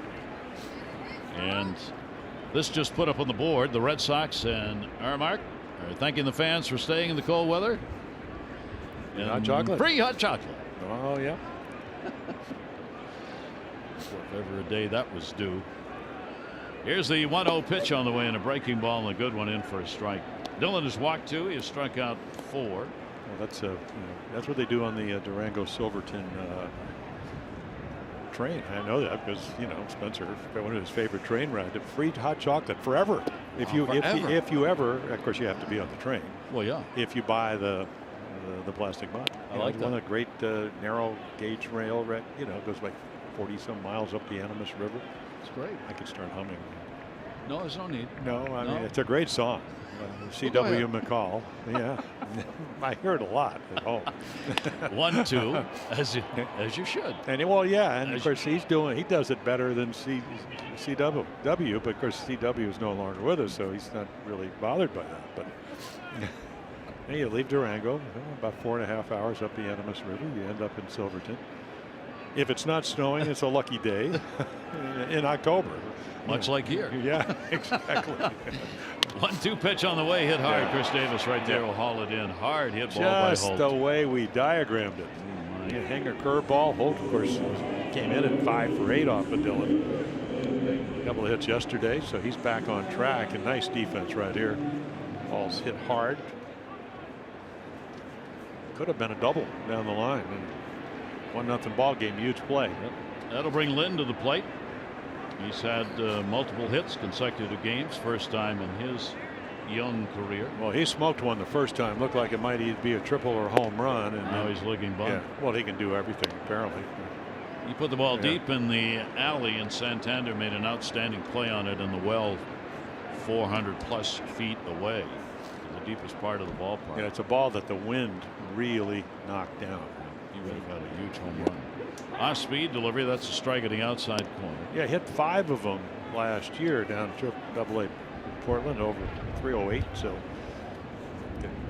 plus defender, can do a lot of things. Down on the count here, no balls and 2 strikes.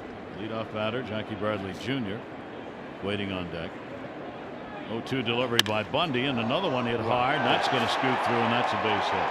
Beckham's got the only hope was to backhand that thing, and it was hit too hard. Well, they tried to come in, and he got the ball in. I mean, right where Caleb Joseph slides to behind the plate. And you get an idea of how this kid has some bat control. I mean, he got right on top of that high fastball. And then, I mean, this is either you catch it or you don't.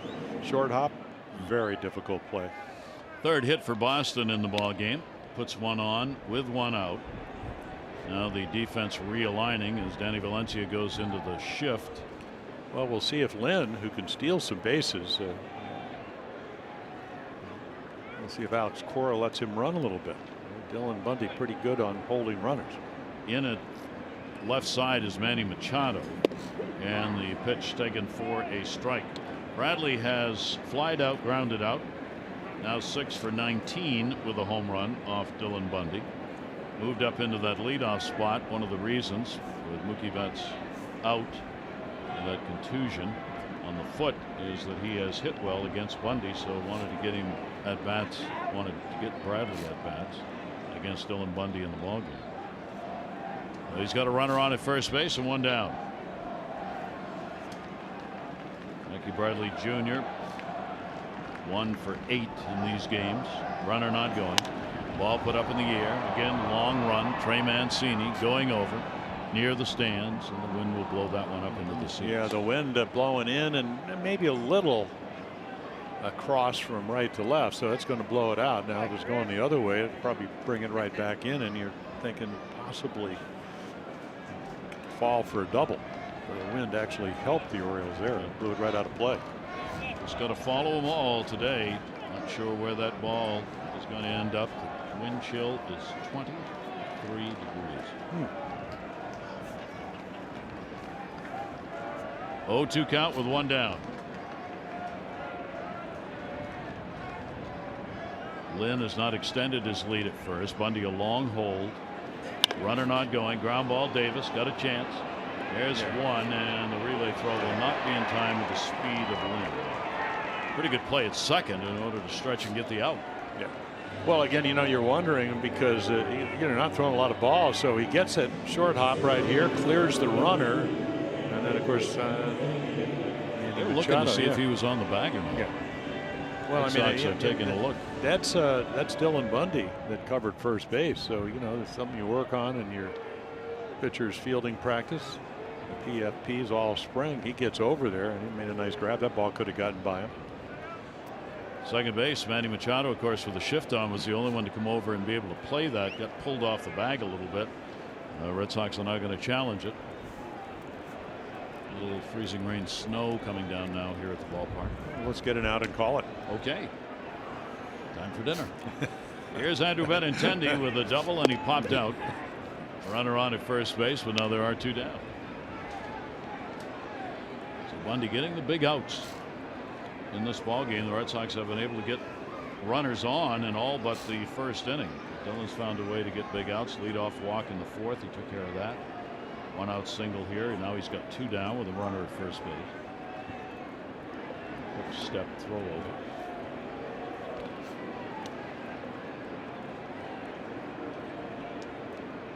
Gal will stay at 0-1.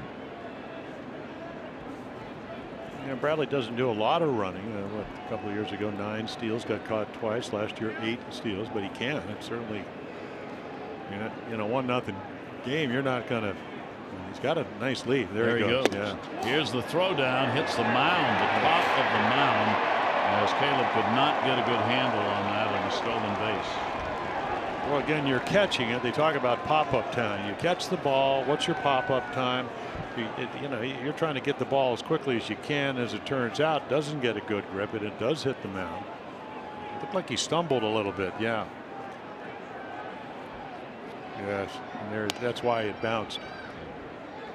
So a stolen base, and for Jackie Bradley Jr., he's 2 for 2 on the year. Another runner in scoring position for the Red Sox with 2 down. Where Bundy has been able to put him away. Benintendi with a 1-ball, 1-strike count. And he'll rip that one down the line. Not going to be able to put that one away. Coming around to score, Jackie Bradley Jr. Benintendi on his way to second, thinking about 3, not thinking anymore. On his way, the relay throw, not nearly in time. A triple and an RBI for Andrew Benintendi. He can play. 20 home runs his first year. We saw him go the other way. They gets that ball in. Again, whether he should have pitched there is one thing, but he threw it exactly where he wanted to, and he's got a very quick bat, able to get it, and then he hits it down into Pesky's corner, and he can run. 9 RBIs, ties the ball game up at 1-1. As Benintendi picks up triple number 2 for him on the year. Yeah, it's so early in the year, and you don't get to see a guy a lot, and you figure there's no way he's going to hit that pitch, and then he does. But it wasn't out over the plate. It wasn't a hittable pitch until he put a great swing on it. Now Ramirez with 2 down. He has popped out, struck out. He'll take the pitch outside for a ball. So the Red Sox get on the board on hit number 4. They've out hit the Orioles 4-2 so far, and come across with their first run. It's Benintendi. Yet another extra base hit for this ball club. Would have scored even if that stolen base hasn't occurred. Jackie Bradley Jr. could have scored from first on that one. Ball game tied, 1-up. Wind just whipping in from center, and the fastball is in there for a strike. And what's that now? 60 extra base hits for the Red Sox, number 1 in the major leagues, and already 44 doubles on the year. Well, that's how they can score all those runs and not hit home runs. They get the extra base hits. They're not a home run hitting ball club. They're 12th in homers in the league. Ramirez with a 1-ball, 1-strike count. Dylan Bundy's delivery to him. Ramirez will put it in the air to center. Hard hit. Gentry's there though, and will put it away. So the Red Sox get on the board. They get a run on a couple of hits and leave 1 on. We're tied at 1.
2-0. I mean, he's magnificent. Only gives up the 1 run. Slight, strikeouts galore. He strikes out 8.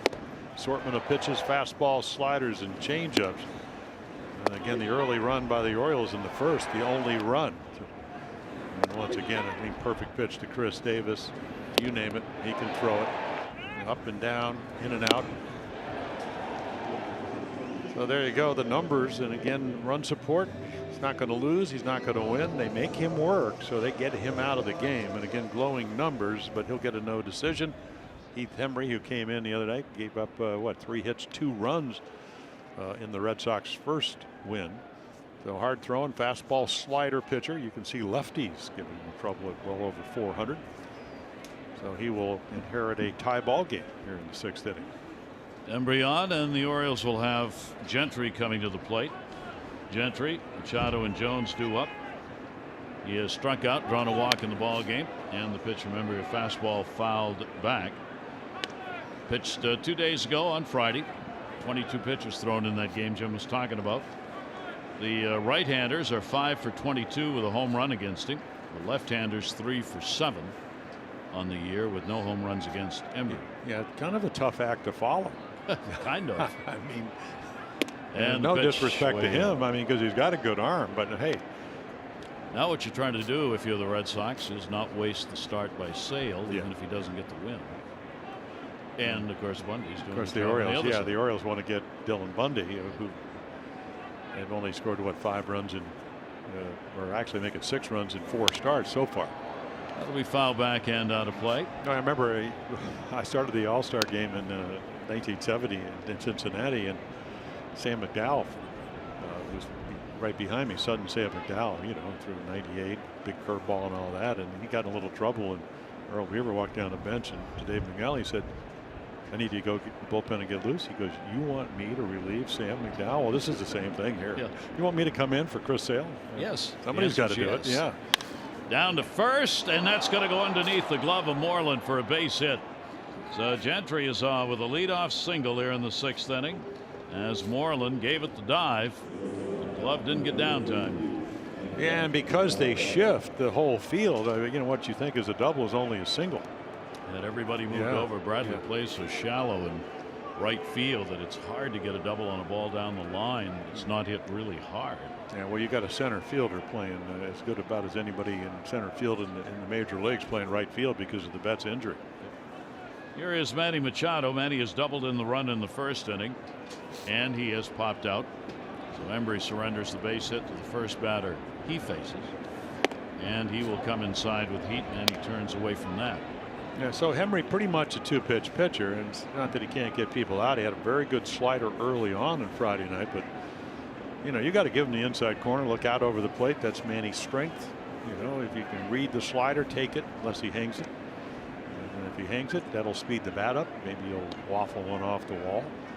Manny is 1 for 7 off Hembree in his career. Orioles trying to get that lead back. Red Sox about hit the Orioles, but just 4-3 as the 2 starters dominating the early part of the game. Good lead at first, and as a result of that, Hembree's making the toss over. Well, already with a stolen base, and that's what he brings to the table. Now, do you want to run with Manny up, or do you want to wait? Wait. Yeah, you probably want to wait a little bit, maybe open up that 4 hole between first and second. 1-0 count. Vasquez has not thrown out a base runner yet. 0 for 6. And that pitch just misses, maybe low and inside. Yeah, we've seen a lot of low pitches called. That's not going to be one of them, and I think he's going way. I've been watching from the bullpen, and Gary Steenstrom says, "Nope, I thought it was low." Manny Machado gets ahead on the count, 2-0. Gentry backs off the lead a little bit at first base, and Manny will pop that one up. He got jammed a little bit on that one. It'll go towards short, and that's where it will be handled by Lynn. What away. Oriole fans, when the Orioles score 5 runs or more, get 50% off regular menu price online orders at papajohns.com with promo code Orioles5. Better ingredients, better pizza, Papa John's. Oriole fans on hand, wrapped up as tightly as you can be here to try and stay warm in the seats. Go get your hot chocolate. Here's Adam Jones. He has struck out and grounded out 0 for 2. Runner remains. Gentry at first base. Now you might think, will he run here? Yeah. Adam 3 for 9 with a home run off Embry. Yeah, big lead. He's extended it a step. And that one tic-tac. That's towards left field. Back near the wall. It'll be blown in. Martinez puts it away, and the runner all the way to second. Gentry goes back to first base. Yeah, you really got to get it on the barrel of the bat. I think that one might have been on the end, so he kind of hooked it a little bit.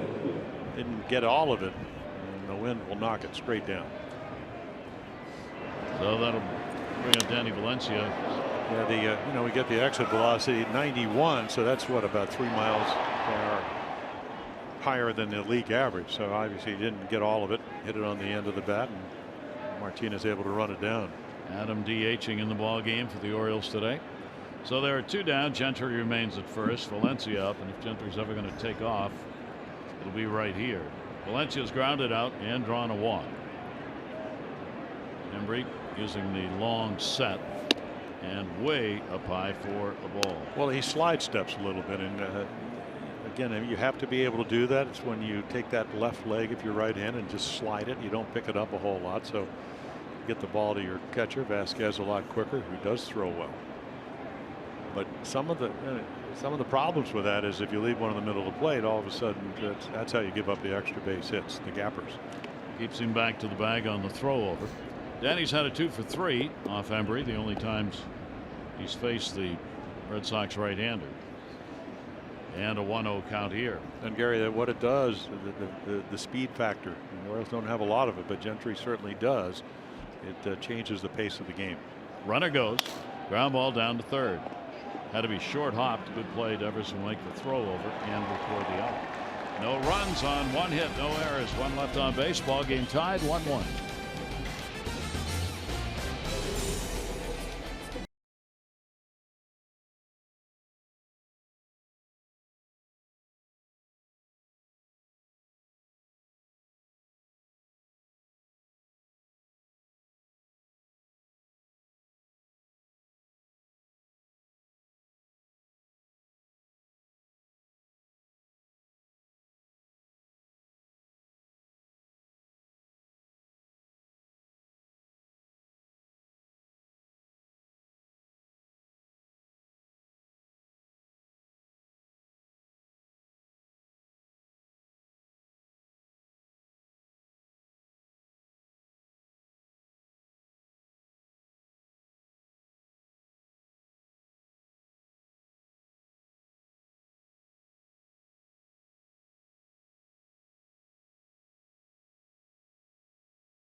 Pick up your Rofo rewards card today at any Royal Farms to save on gas and to start earning points for free stuff.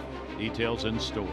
And by LifeBridge Health, the LifeBridge Health Sports Medicine Institute now open at Foundry Row in Owens Mills, covering all your bases head to toe. Gary Thorne, Jim Palmer, great to have you with us on this Sunday. Yeah, there are guys working outside on our crew today, paying the price. It's not an easy job. Trying to stay warm. Trying to stay focused.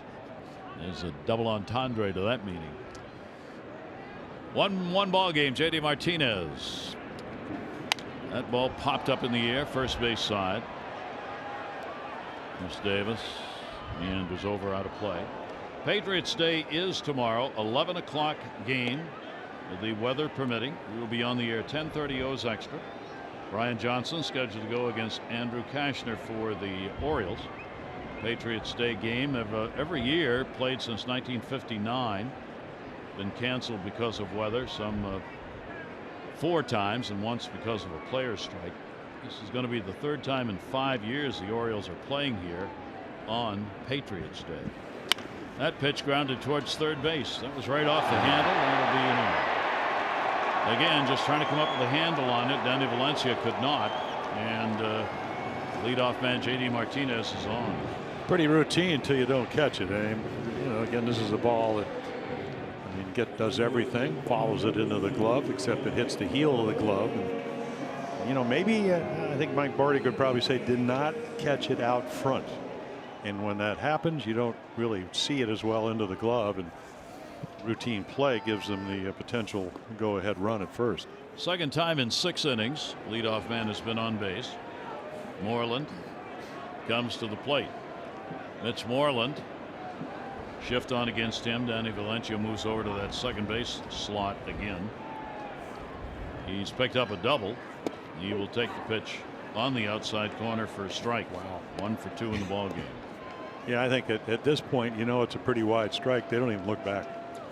Just play on. And it's only the first strike. Now, it certainly maybe makes it a little bit easier for Dylan Bundy, but it's only one of the 3 you're going to get. 0-1 count. 5-game hit streak for Moreland extended in this ball game, as he now has picked up 6 hits in his last 16 at bats. He started the season 0 for 12. He's got the average up to 240 right now, and looking to try and get an inning where the Red Sox get the lead. Dylan Bundy's delivery to him, that's going to be to left field. That's curving away, and that's going to take a bounce off the wall. Going over to third base, Martinez, and going into second base to the stand-up double is Moreland, putting runners at second and third with nobody out. Well, they heard it broke his toe last year, so the average went down, but you know, he hit 22 home runs, 34 doubles. He's a double machine. And one of the reasons he can hit the ball the other way. So it's in the middle of the plate, inside out swing. And as we mentioned, all the successful lefties can drive the ball to left field, and he's one of them. So the best chance for the Red Sox to get on the board against Dylan Bundy again. They've gotten there once, but this is a far better opportunity for them. They're 1 for 6 with runners in scoring position today. Devers at the plate has walked and struck out. The infield will stay back in this 1-1 game, except at third where Valencia's even with the bag. And that's going to get away, and the runner's going to come to the plate. Joseph, the flip to him, and it gets away. Runner will stay at second, though. And a 2-1 lead for the Red Sox. So Martinez, who reached on an error, scores on a ball that doesn't go far from the plate. Yeah, a little breaking ball. I mean, good angle right here, and it's a ball, as we mentioned. The other one was probably hard to block. Excellent, and they're very lucky the ball that Moreland doesn't advance. If he had a little bit more speed, obviously he would have tried to go to third. And there's the backhand throw. It gets away. So, and you can see everybody waving. The Mitch Moreland go to third, but he stays at second. So they get the go-ahead run on the second wild pitch by Dylan in the ball game. So Dylan Bundy unable to get that one quite up to where he wanted it to be, and Buck Showalter checking that lineup chart on who's due up here. And now, of course, Devers either try to get him in or get him over by hitting the ball to the right side. 1-0 count, nobody out. Devers will take it. That one skips a little bit as well. So a big error to start the inning. Martinez reaching on the error to Danny Valencia. Orioles continue to commit some errors, 11 of them. Well, a lot of pressure on Dylan Bundy. In fact, every game he's pitched this year because of lack of run support. 81 pitches, 69% of those for strikes. Walked only 2 with 4 strikeouts. Moreland off second base. Rip roaring cut right there, and a 2-ball 1-strike count. He was going for the long ball on it. Well, the last inning or two, maybe not quite getting the ball to where the glove of Caleb Joseph is, and again, you throw 82 pitches in a 1-0, 1-1 ball game. Freezing cold. Yeah, you don't relax on any of them. Pitch on the way is bunted and fouled. Just holds his head up to the sky. He had a base hit on that if he could have got it down, but he could not. He had Valencia move back a little bit on that pitch. Now the count will go to 2-2. Devers trying to get on base. And of course, what it does, if you're Dylan Bundy, that's when you start thinking strikeout right here if you can. Struck him out once and walked him once in the ball game. Devers hitting at .241 on the year, has picked up 10 RBIs. Moreland off second base, pitch on the way, and he will get him on a big swing. There's the slider, no curveball. That's a good one. Swings right through it. 5 strikeouts for Dylan Bundy. Yeah, take a look at your Mercedes pitch cast, and again late breaking. He thinks it's going to stay out over the plate, and it just swoops down under his hands. So Vasquez with one away. Of course, with Moreland not advancing on that wild pitch from second to third, take away opportunities to score. Another wild pitch, sacrifice fly. Probably would have had to bring the infield in. Yeah, changes things up. Off-speed breaking ball and a good one. It's going to be in there for a strike. For Vasquez, he's had opportunities today. Came up in the second inning, first and second, and struck out.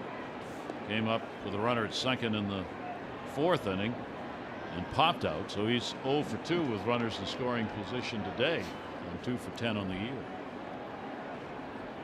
Bundy with a look back, not a big lead, nobody holding there, and again comes off the fastball and gets it in there on a swing. 0-2.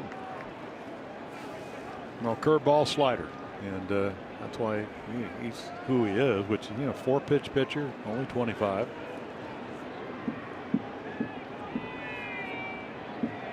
Looking for another strikeout here. 0-2.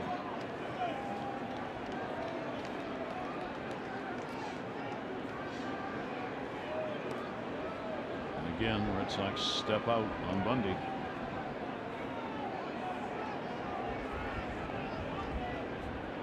.02 delivery on the way, and he will get him on a swinging strike, and that's 6 for Bundy. 2 in a row here in the 6th inning. Another breaking ball, a slider. Vasquez thinks it's going to swoop down and away. It actually stays on the inside part of the plate. He still swings through it, trying to wait, and you can see maybe trying to hit it into right field, but couldn't do it. Red Sox have been very good picking up hits with runners in scoring position and 2 down. They're hitting .324 in these situations. Pitch will be a strike on the outside corner. Brock Holt has only 1 RBI in the year, hitting only .136. He has popped out and lined out, hit the ball hard his last time up. Right to Chris Davis at first base. Runner off second with 2 down, and a grounder foul, and again Bundy working ahead. 0-2. Dylan up to 89 pitches thrown. Red Sox have the 2-1 lead, out hitting the Orioles 5-3. They're trying to make it 3 in a row over the Orioles, part of this 4-game set.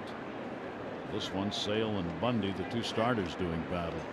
And a little chopper. Valencia coming up with it, makes the throw in the dirt, can't be handled. Would have had him, but it came out of Davis's glove. And head first went Holt after he crossed the bag. The umpire was already, Eric Cooper, making the out call. And the ball went into Chris's glove, but then it popped out and he changed it to safe. Yeah, just pulls it a little bit, and Chris Davis, again, very adept at catching the ball in the dirt. That one bounced just enough, and it looks like Roger McDowell will come out. Yeah, they scored that a base hit, even though the umpire called him out. Dylan Bundy almost tried. He did try and field that ball, which would not have been a wise move. Dwyer just up to throw. Yeah, I think what he did was he deferred to the third baseman, to Valencia, who's coming in, and it's a much easier play. So here's a chopper. If I catch it, again, it's been raining a little bit or sleeting, but a good throw gets him. Bad throw. Yeah, I don't know how you ever get a hit on that ball, because we've seen 2 plays in this inning that Valencia usually makes and hasn't. So the Red Sox keep an inning alive on what should have been the 3rd out. Yeah.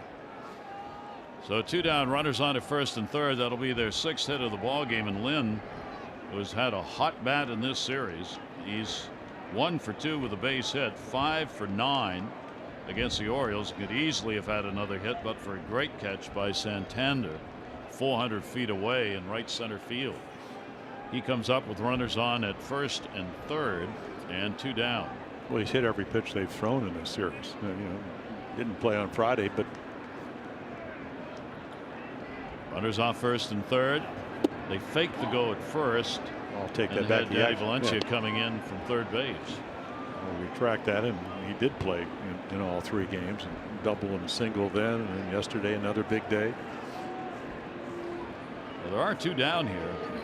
This is being played defensively almost as though it was only 1 out. And with the Red Sox, would they send Holt to try and get a run down and try and score a run that way with a hot bat of Lynn up? I don't know. 1-0 count with 2 away. Runners off first and third.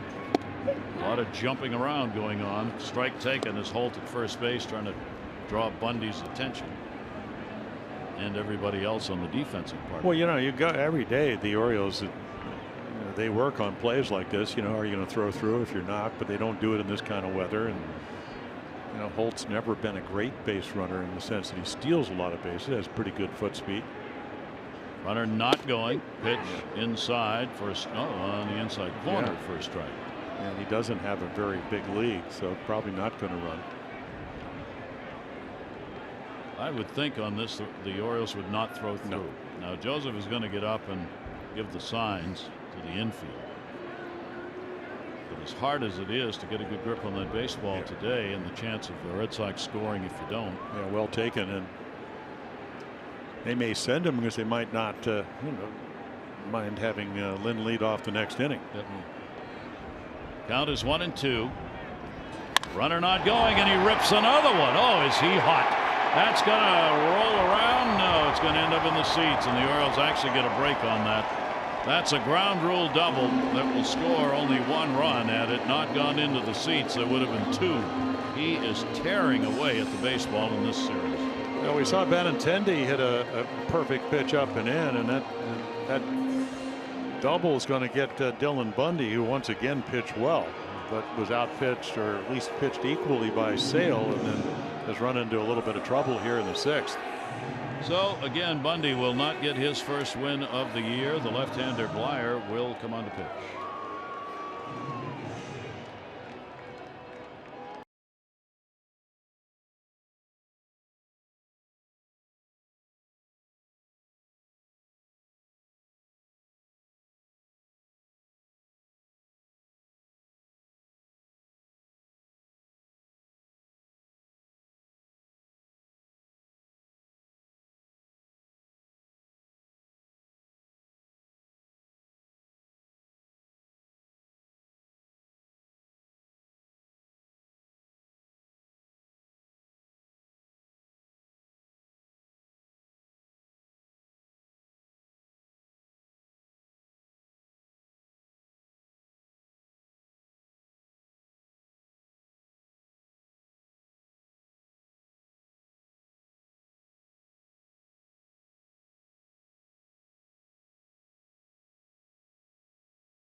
Time really pitches well early on. Great slider, mixed up all his pitches. There's another slider, kind of like opening day against the Twins. There's a fastball to Devers, young hitter, got him to chase, got 2 strikes on him.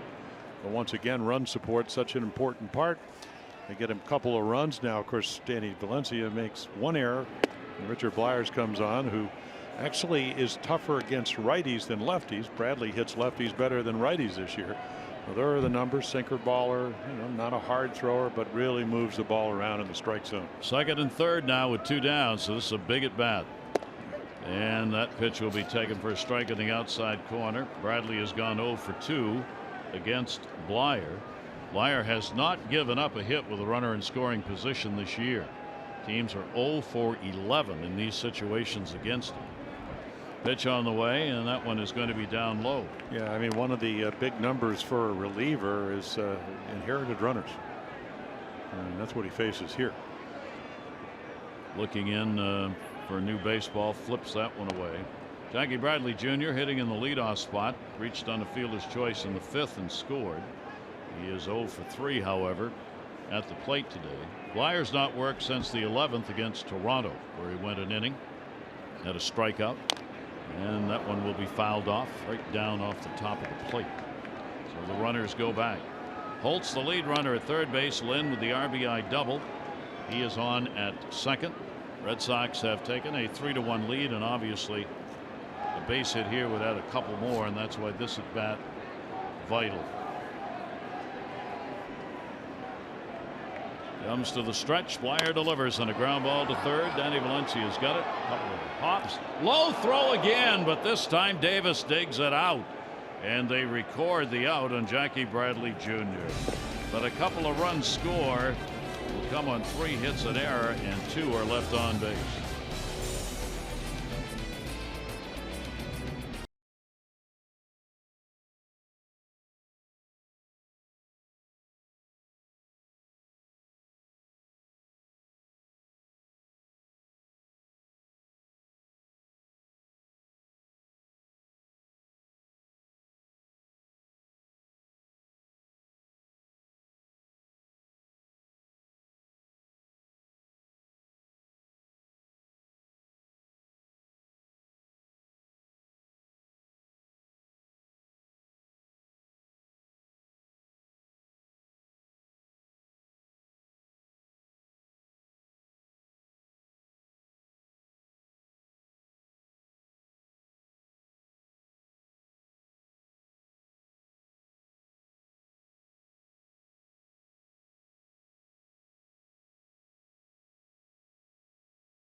And here at Fenway Park in Boston, a game a lot of people thought would not make it because of the weather.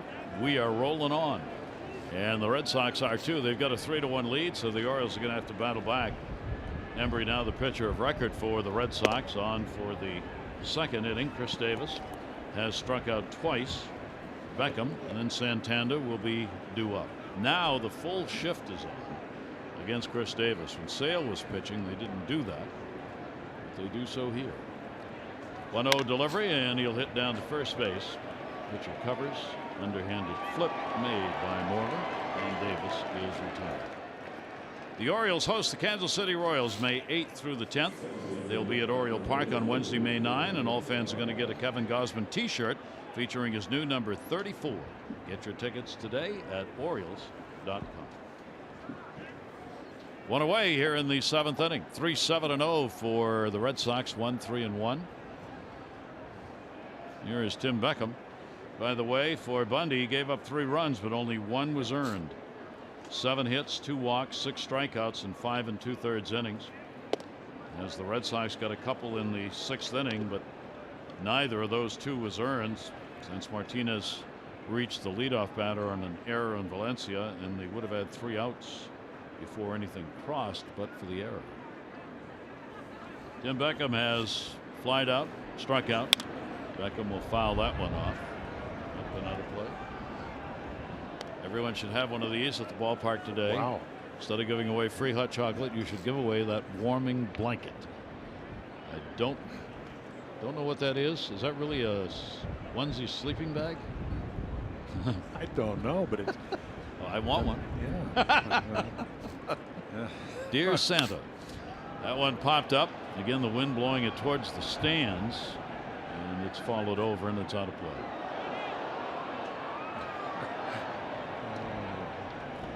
Reminds me of when the Giants played at Candlestick Park. A mistake out there in the wind. It was so cold, the Giants had special warm-up jackets made for their bullpen people. They were real parkas. They were calf length, down-filled, beautiful jackets. I mean, they were just wonderful. I think the Orioles had some, like, you know, 3/4 coats. I don't know. They probably still have them. I don't know if they have them on today, but a little different than the old days. And, you know. 1-2 deliveries. I remember, you know, Dennis Martinez, one of my former teammates, won more games than any Hispanic pitcher in the history of the game. He said, I pitched at Candlestick when we'd come in here on the road. He said, I'd wait till the wind blew my hair up, and that's when I'd wind up and pitch. Good idea. Yeah, I mean, you know, that's when you have a mullet, that's great. If he'd been pitching here today, he wouldn't have to wait for anything. Well, his hair would have been up the entire game. Exactly. And a 3-ball, 2-strike count as Beckham will stand back in here. Vasquez is trying to work the system, so to speak, to get an out. Yeah. Didn't go for it. Beckham hitting in 177, a home run. Well, you'd 4 love some RBIs. help. Yeah, you know, Sale walked a couple of guys, and what certainly wasn't wild. And, you know, just 3-2 got him.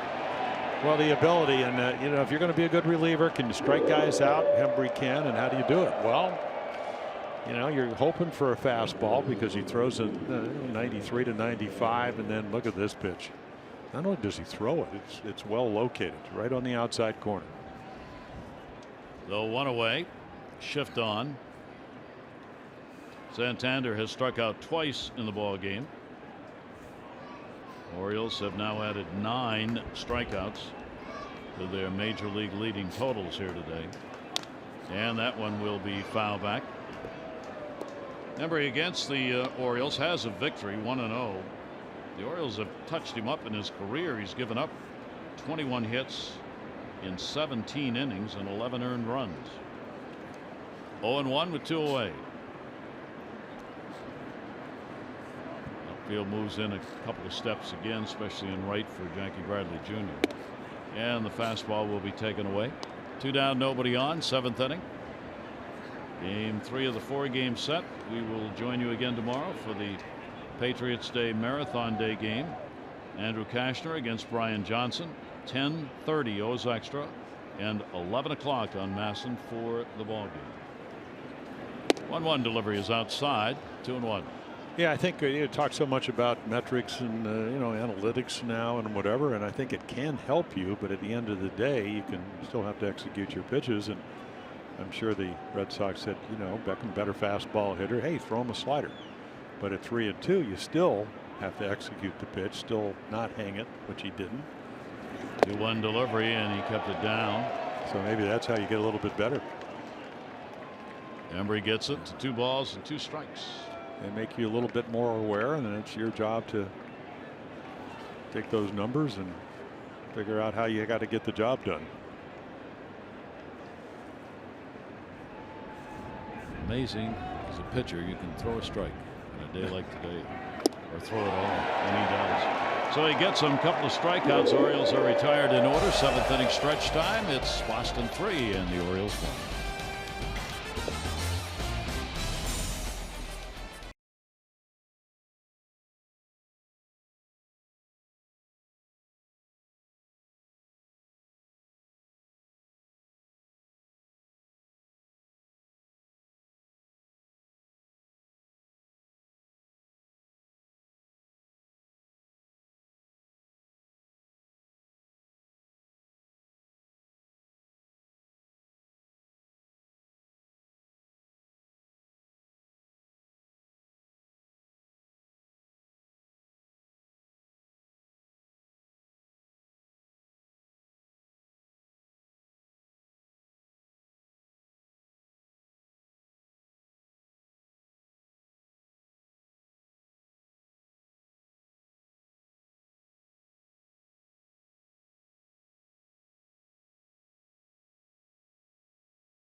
on some Lido Key in Sarasota on Florida's Gulf Coast. You can learn more at visitsarasota.com. A great time of year to be there. Mid-80s temperatures. Beautiful White Beach. Now this is what it looks like here today in our broadcast booth. As you can see that somebody upstairs really likes us because honestly, there's nothing drawn on the glass. There is no rainbow there. This is from the heavens, recognizing us as being the place where the pot of gold is actually at. You have some over the rainbow. God, it must be really cold here. It is really cold. Well, you know, we got these numbers. They were nice enough. The coldest games ever, and we're right at was 4/17/2003. They played the long ago. It wasn't the Tampa Bay Rays. It was the Tampa Bay Devil Rays. And they won 6-0, and the temperature was 34. And that's the coldest the Red Sox have ever played, going back to 2000, even on the road. So it's again, cold. then they have the Orioles, and again, the Orioles have never played anywhere other than where the temperature is 38 till today. So it's a new low. Yeah, it's a new low. I can testify to that. Plan your summer at Oriole Park with a Birdland ticket membership. Birdland ticket members always pay the lowest available price. The savings of up to 15% when compared to single game tickets. Plus, members receive exclusive orange carpet benefits. Go to Orioles.com to find the membership plan that is right for you. Patriots Day tomorrow, celebrated only in Maine and Massachusetts, although a couple of states are considering doing it as well. It commemorates the anniversary of Paul Revere's ride in the battles of Lexington and Concord back in 1775. Patriots Day recognized by those two states. And the Marathon Day. Pitch will be taken. The Boston Marathon originated only 1 year after the original Olympic Marathon. An idea by a Bostonian that it went over so big in the Olympics, we ought to have something like that in Boston. And it is the oldest continuing marathon period. Ground ball towards second, out of reach, and that is going to be a base hit for Benintendi. So Benintendi having himself a day. He's got a triple, a double, and a single. And that's his first hit this year, and of course in limited at-bats against the lefty. And again, fast infield, plate coverage. And you can see Beckham can't get there. He got a pretty good jump. The ball just bounds by him into right. So he doesn't steal a lot of bases, even though he did steal 20 last year. I don't know if he'll be running against Blyer, but it does give you somebody that he easily can score on a long single double from first base. And you got two tough ones here, Ramirez and Martinez. Middle of this lineup coming up. Nobody out. That is hit number 8 for the Red Sox. Richard Blyer came on to get the final out in the 6th inning. Ball is popped back and out of play. Ramirez in the ball game has gone 0 for 3. He is 2 for 8 with a home run and 3 RBIs in this set against the Orioles. As the Red Sox try and increase their lead. Richard Blyer taking a long look over. Benintendi not going, and the pitch down, hit on top of it, and fouled it off. Yeah, he can cut it and sink it. Never looks like he's even slightly nervous or whatever. He just kind of battles on. Yeah, he really does, and makes quality pitches. Great acquisition by the Orioles out of the Yankee system. Actually coming up through the minors with the Yankees, starting pitching on occasion, starting pitcher on occasion. Pitch on the way will be taken on the inside corner. Got him. So a guy who's 4 for 8 coming into the game against lefties is called out on strikes. Yeah, he just kind of fools him. You know, again, being tall, he hides the ball, turns his back, you don't see it, and then inside corner. Warm-up action. Matt Barnes up in the bullpen. Embry's the pitcher of record for the Red Sox, and Dylan Bundy for the Orioles. Here is Martinez. Martinez with a runner on at first and 1 away. Martinez has gone 3 for 7 off left-handers so far. Check swing. Did he go? Yes. 0-1 count. Blyer throwing a lot of strikes. Martinez backs out.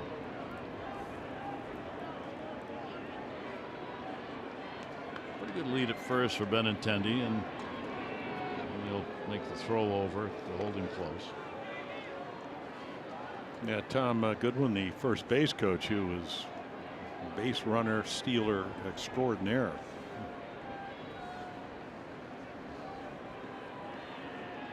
Oh, 1 the count. And a swing and a foul tip into the mitt. Blyer, the left-hander's got Benintendi leaning back towards first. Yeah, he got a huge lead, and it was almost like a one-way lead where you get a big lead and then you kind of lean back so you don't get picked off. You know, a lot of other guys will get a short lead and get a running jump, but I mean, he's out there on the cutout. He added about a half a step, and there he goes. Yeah, big it's a stolen jump. base, too. Oh, Mercy stole that on Blyer. Well, a lot of base runners will go on the first move, and if the first move is such where you're not coming to first, it's easy to steal. Now, he stole 20 last year. So again, I mean, you've got a second-year player learning. You know, I don't know if he has to learn a whole lot about hitting, but certainly will be a better base runner because of the experience factor. So another runner in scoring position. Benintendi 2 for 2 stealing bases. And the count goes to 1-2, and the pitch will be just inside as Martinez looking for a base hit here to bring another run in for the Red Sox, who lead at 3-1. We're in the bottom half of the 7th inning. Game dominated by the pitchers. The Red Sox getting a run in the 5th on a triple by Benintendi, the RBI, and then they got 2 unearned runs in the 6th inning. Blyer's delivery on the way, and he'll slice it foul. Just remember, I mean, that's why it's such a tough out, is because he can drive the ball with the best of them to right field.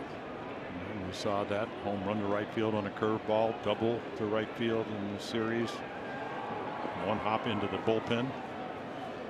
The Red Sox piling up these opportunities. They're 3 for 11 with runners in scoring position. They had 10 chances in the first game and 12 in the second.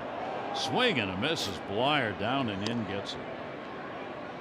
Yeah, I would imagine if you're just looking at radar guns, you're going, give me your bat, let me get up to home plate, and then the ability to change speeds. I mean, that ball, not only it goes from 88 to 85, a little changeup, but it's down and in. It's right on the corner.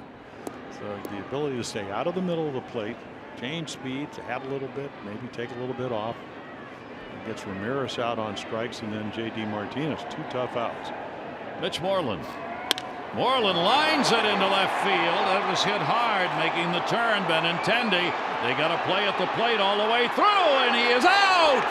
Great throw made. Trey Mancini trying to score from second. Benintendi, and even though he was going on contact, the out recorded at the plate. Corps saying, hang on, I want my video people to take a look at this. There's the slide.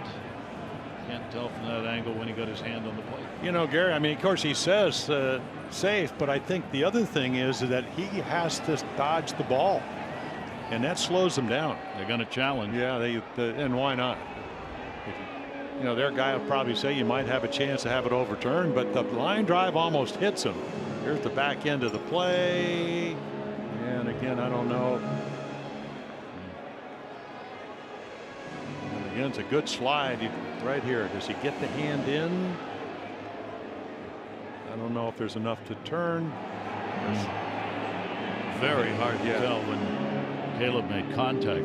I mean, Trey Mancini, you know, he charges the ball, but he had to stop and not get hit by the Moreland line drive. Otherwise, he beats it easily. Video replay on the big board looks like he was safe. Yeah. Well, he can run a little bit, and even with this hesitation. So again, you're not blocking the plate, which is what within the rules. Does the left hand get in? It might have. That's a tough one, and that's one of those where part of the rule, of course, is if there's not clear, concise evidence that the call was wrong, you leave it. Of course, they may have more views. I think they have a high home view, which may be a little more definitive. That's what maybe they're looking at in New York. Big call, obviously. Well, you're either out of the inning and you're down by 2, or the inning goes on and you're down by 3. It also gives you an idea. Moreland having a great night. He's out So they get the out at the plate. Fine play made by Mancini and Caleb Joseph to end the inning. No runs, couple of hits, one left on base. That's the play that ends the seventh. 3-1 Boston.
On Friday night, they take the early lead, and then Manny Machado with a double down into the corner. And here comes Trey Mancini, 1-0 off of Chris Sale, who would eventually strike out 8.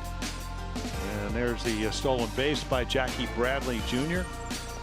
And then Benintendi's having a great afternoon, single, double, triple down into the corner.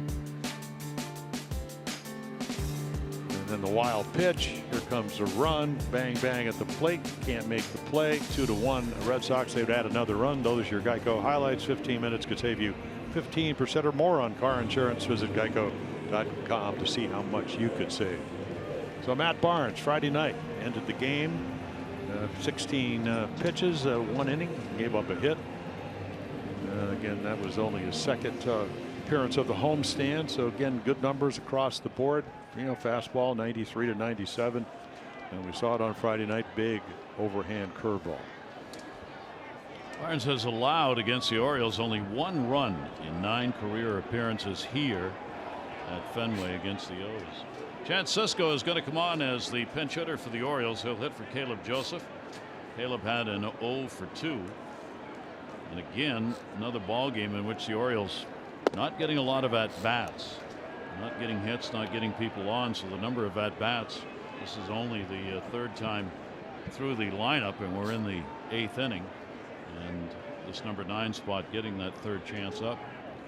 Sisco hitting at 286, 4 RBIs on the year for him. He'll pop that one up third base way. Near the seats and out of play. Yeah, Matt Barnes on Friday learned that if he hangs a curveball, Chance Sisco will be able to hit it. He stayed inside it. The hit he gave up was a single into left field by Chance Sisco. So today, at least so far, doesn't mean he won't throw it, but he's going, I'm going with 93, 94. Take my chances. Come after him. Yeah. 0-2 count on Sisco, to be followed by Mancini and Gentry. Snow coming down here at Fenway. Well, yes, it is. And you know, you go, no, it's not snowing. It snowed when we got off the bus this morning. I think there are more cancellations than games played right now on the board. And you see the snow coming in. Yeah, It's flurries count, don't they? Flurries count. Yeah, they count. Snow. Yeah. 1 ball, 2 strike count. Barnes with the delivery over the top, and that's in there for a strike. Yeah. I'm not messing around with any curveball after you got a base hit on it. He just hits the inside corner with a fastball. So the Orioles 1 down, 8th inning. Trey Mancini, a base hit, a run scored, 1 for 3 in the game. Orioles got the lead in the 1st inning, and it's the only run they've got. He singled, and then Manny Machado brought him in with an RBI double. Orioles have stranded only 4 base runners and only 2 in scoring position. Breaking ball will be taken outside. Well, runs have been a problem since early September last year. They scored 2.98 runs in the month of September. They came into this game at 3.33, a little bit better on the road, over 4, but at home only 2 per game. 290 average for Mancini. He will take that pitch for a strike. Wind has been blowing all day, the entire game, and blowing in the snow flurries now. 1 ball, 1 strike count. Works for the outside corner. Will just miss with it there. Yeah, Matt Barnes, who came up through the organization, the Red Sox organization, as a starting pitcher, and then out to the bullpen. So it gives Alex Cora, and it has, you know, John Farrell, just a guy, a power arm late in the game, you know, that can get you out, and as you mentioned, pitched very well against the Orioles. He's got a 2 ball, 2 strike count. Mookie Betts still out. That left foot contusion on the slide in game 1 against Francisco, not DL'd. Day to day, don't really know whether he's available to play or not, but they certainly don't want him playing in this kind of weather. 2 ball, 2 strike count, and another strikeout. So Barnes comes on, wails away with heat. Well, he's always been able to, and you know, again, he's 6'4", 6'5"-ish, throw the ball downhill, so he can ride it up into the zone.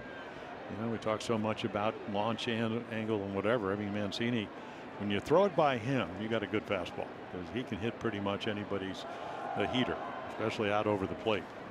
2 down, nobody on. Here's Gentry, base hit, a walk, called out on strikes, getting the start in center with Adam Jones DHing today. And Gentry will take the pitch up high for a ball. Well, that's 11. I have 11 strikeouts on my card. Came in leading the American League in strikeouts. 12. Paced, yeah, it's actually 12. It's worse than I thought. I'm just checking. No, I think it's 12 now. Yeah, you're. I'm sorry. Yeah, 2 this inning. So Early, yeah. am I right? No, you're. No. I was just checking here because I was looking at the same thing. That's about the average now for the Orioles, is 12 strikeouts a ball. Well, you know, again, going back to analytics, here's the deal: the batting average on base, balls put in play, BABIP. Well, I know we laugh because no, I'm not laughing. I mean, it's 300, right? What's the average on balls not put in play? Nothing. 0. Right. No. So what I'm saying is, yeah, I mean, so you've just decreased by striking out your chance, and it's going to happen, by 30%. That's right. A huge. And huge number. Yeah, it is. And, so what's your approach? Barnes' pitch will bounce off Vasquez's mitt, and a 2 ball, 2 strike count. I mean, it's almost like it's okay to strike out now. You know, let's hit more home runs, and let's do this and let's do that, and you know, you've said it. Hey, you either strike out, you'll walk, or you hit home runs. Modern baseball. Yeah. But the Red Sox don't play that. No, and that's 2-2 delivery on the way, and the pitch will be taken up high. And it's, you know, everybody was saying, well, you know, they won 93 games somehow, with Price being hurt, only what, 11 starts last year, and they were 5th, you know, last in home runs, but they still, because of on-base percentage and doubles and, you know, hitting better with 2 strikes, able to be 5th in runs scored. And walked him. Ooh, Barnes was already headed into the dugout. He thought he had struck out the side. Gentry earns the free pass of 2 down. That's big. I mean, now the Orioles get the potential tying run coming to the plate. MLB At Bat is your #1 Orioles app. Customize your experience to catch every moment this year, and customize your Orioles home screen icon. Plus, features such as MLB.TV Game of the Day, in-game highlights, stats, news, and more. Download MLB At Bat today. So what the Orioles need to do, walk, strike out, or home run. Wind is well, no, it is gusting, because it was laying straight down, and now it's blowing back in again. But a home run not out of the question here. He was trying for one right there. Manny fouls it back, doubled in the run in the first inning, and he has popped out twice.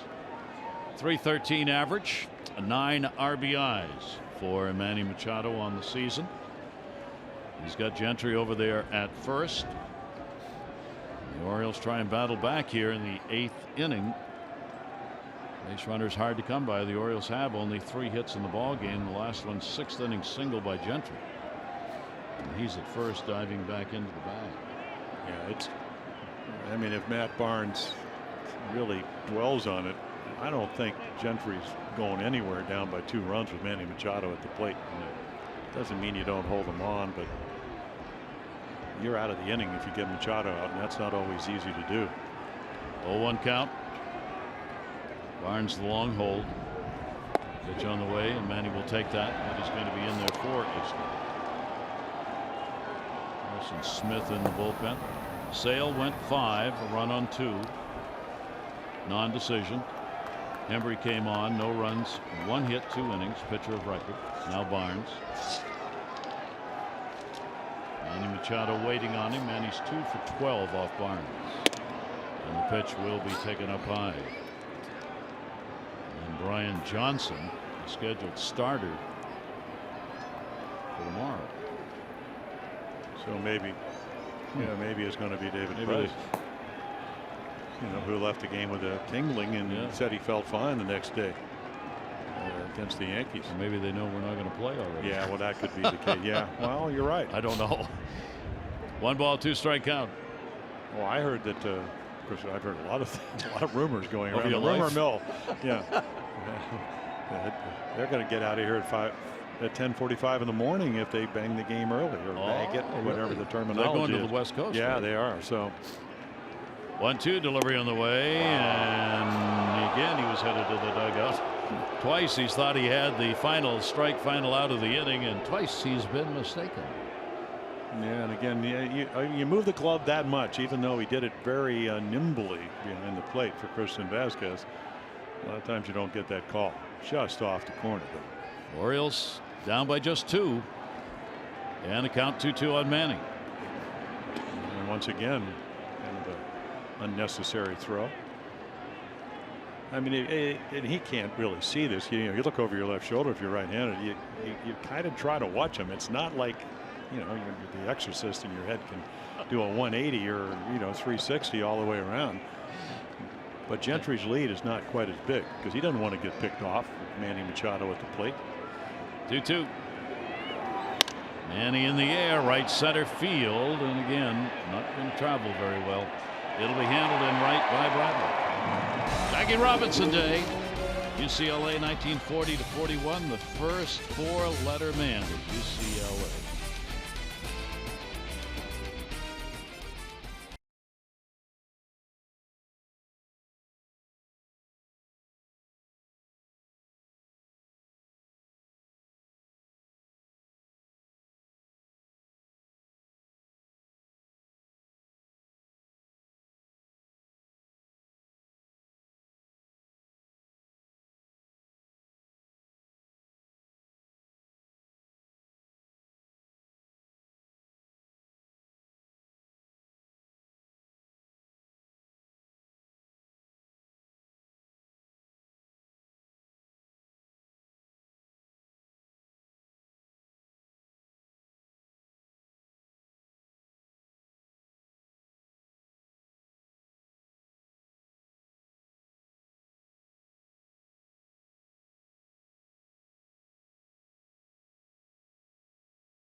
April 15, Jackie Robinson Day, all around baseball. 1947, he came out to play as the first black to play in a major league game. And for the Orioles, a big day, 1954, the day baseball returned to Baltimore. Had been gone 51 years. And the Orioles beat Chicago. First game played at Memorial, a 3-1 in the ball on this day. Here is Devers coming to the plate. We go to the bottom half of the 8th inning, and Cisco is doing the catching.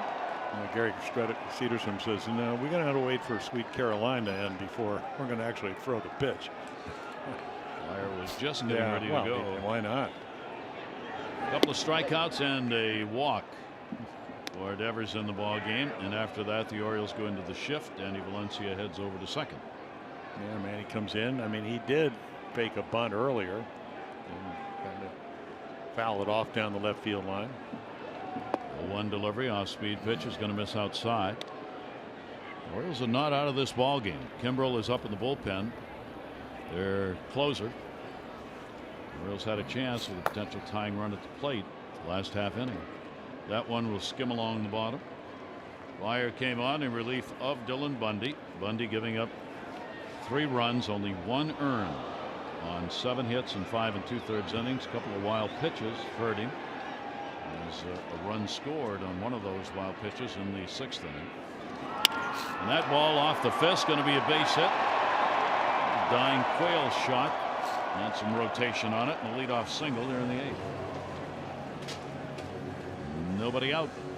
This copyrighted telecast presented by authority of the Orioles may not be reproduced or retransmitted in any form, and the accounts and descriptions of this game may not be disseminated without the express written consent of the Orioles.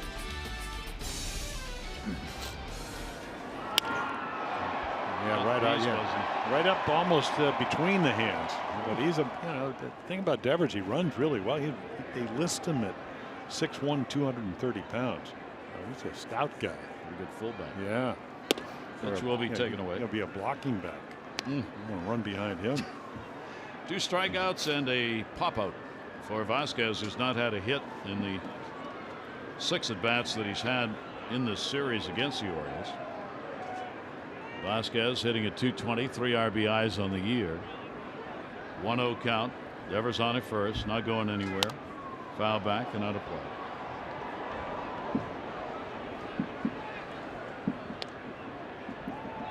So the Angels KC postponed. White Sox Minnesota postponed. Toronto Cleveland postponed. 2 games. Yankees Detroit postponed. St. Louis Cincinnati, they've not started. Raining. That's supposed to be a game day. Atlanta Chicago postponed. Just today. We took a look back. Postponements since 1990, excluding the strike year in '94. The most postponements single day was 8 on April 12 of 1997. Climbing up to that number today is St. Louis Cincinnati. Doesn't look too good right now. 2 ball 1 strike count on Vasquez. He'll take the pitch down low for a ball. And even worse weather, as we said, forecast for tomorrow. So we'll see for the Marathon Patriots Day game whether that 11 o'clock ball game can go or not. Oh, I think the forecast for Detroit's not exactly toasty either. Snow, actually. Ground ball headed to the hole, backhanded. There's one, and that's all they're going to get. Nice play by Manny to get it to second to Beckham. Yeah, he plays it like you might have 2, but of course you know who's running. You know that if you're Beckham, hey, get the ball and get out of there, because you got a big guy lumbering down in Devers. So again, such a quick infield here. I mean, it's certainly not going to hurt their batting average at home. And get out of harm's way if you're Tim Beckham. Fine play by Manny, not nearly as easily done as he showed right there. Here is Holt, base hit, 1 for 3. Center field. Gentry, look at the wind blow that man over. He puts it away. 2 down, runner still at first base. Orioles wrap up this 4-game set with the Sox. Andrew Kashner on the mound against Brian Johnson tomorrow. Our coverage on Masson begins at 10:30 with O's Extra presented by Ford, followed by game coverage at 11. All the access you need right here on Masson. Well, instead of breakfast at Wimbledon, it's kind of breakfast in Boston. Yeah. I don't know if we're going to have cream and strawberries tomorrow, but no. Uho's up in the bullpen. Araujo getting ready for the Orioles. Runner on at first base. There are 2 down. Dwyer trying to get through the inning. He's got Lynn, who has just tagged it throughout the series. He's got a single and a double, an RBI, and a long fly ball out to Santander, and a fine play made in his first at bat in the 3rd inning. 2 down. Yeah, we've seen some nice at bats by a couple of their lefties, Benintendi and then Lynn, who seems to have the magic wand. The reincarnation in Red Sox uniform of Ichiro Suzuki. He knows where the bat head is. The pitch on the way to him will be in there for a strike. Orioles will back up at 3rd. Danny Valencia had been in.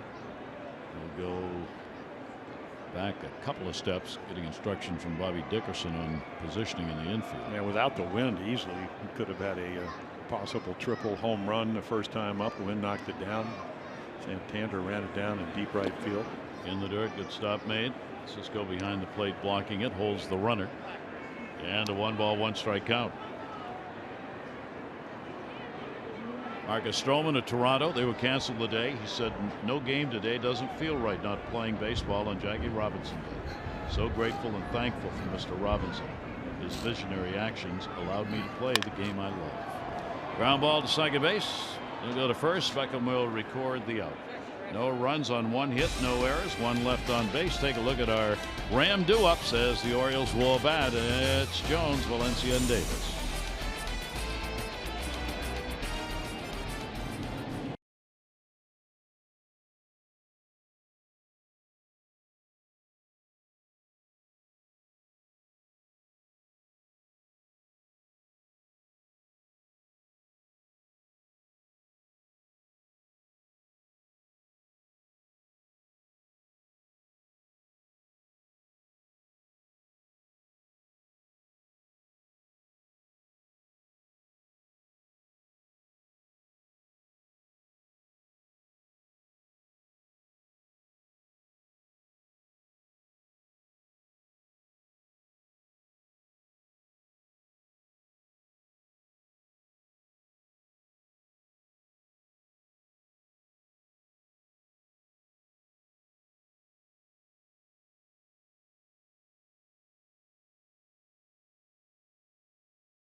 With nothing to hide, that's transference. Gary Thorne and Jim Palmer with you at Fenway. Red Sox trying to make it 3 in a row against the Orioles going to the 9th inning. They bring in Craig Kimbrough. I mean, he's having a great year as always. Strikeout guy, doesn't give up many home runs. 6-time All-Star, coming off a year where he was 5-0 with a 1.43 ERA. Struck out 126 strikeouts in 69 innings. So that's like 16 per 9 innings. Great fastball, upper 90s, swooping slider, slurve, whatever you want to call it. And then again, usually gets the deal done. 46, 42, 50, 47, and then 35 saves last year. Had some knee problems early on in the year, but totally healthy this year. Adam Jones will lead it off against him here in the 9th inning. Adam has an 0 for 3 in the ball game. Kimbrough goes in the vulture mode as he gets set to work, and the delivery will be the fastball that is going to be in there for a strike. Another day in which the Orioles scored in the 1st inning, scored first, and nothing since. You've seen a couple of those ball games this year. Yeah, it's one of those games, though, if they end up losing, as we look at Pedro Alvarez, who's been red hot, this is the self-inflicted loss because the runs were unearned. Adam Jones, somebody hauled in, Jackie Bradley Jr. So one down here in the ninth inning. Pedro coming up. What a job he has done for the Orioles coming off the bench. See the numbers he's put up against the East, where you want him most. A couple of home runs. Well, the other thing is he's walked a lot. So if you don't throw him strikes, I mean, Kimbrel usually is a strike thrower with high velocity. He will take the walk. And the Orioles are looking for a base runner or so.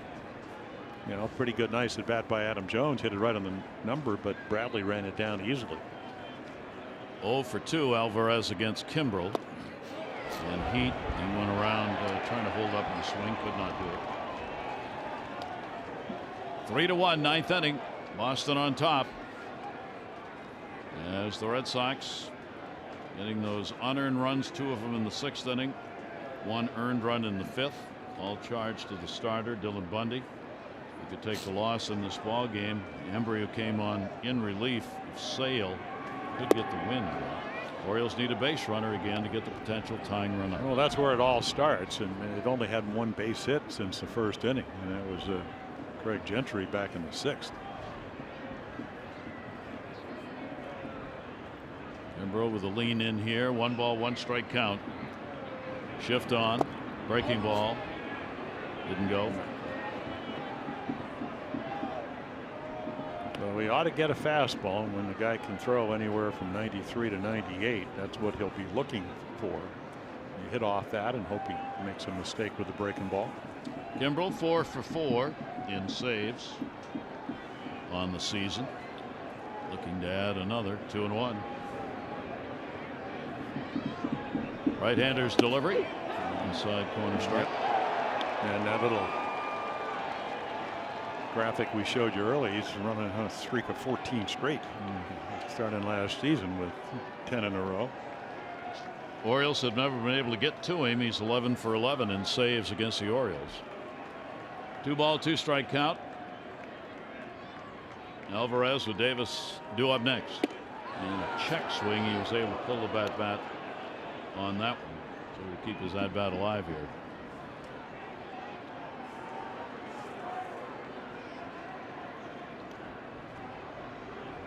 Danny Valencia had an 0 for 2 and a walk.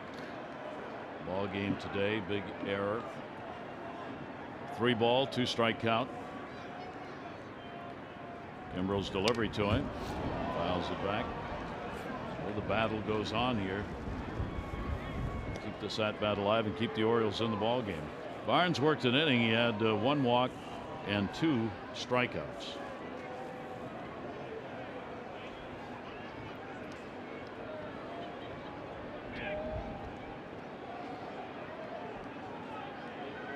And a timeout asked for it to play with that wind just whipping.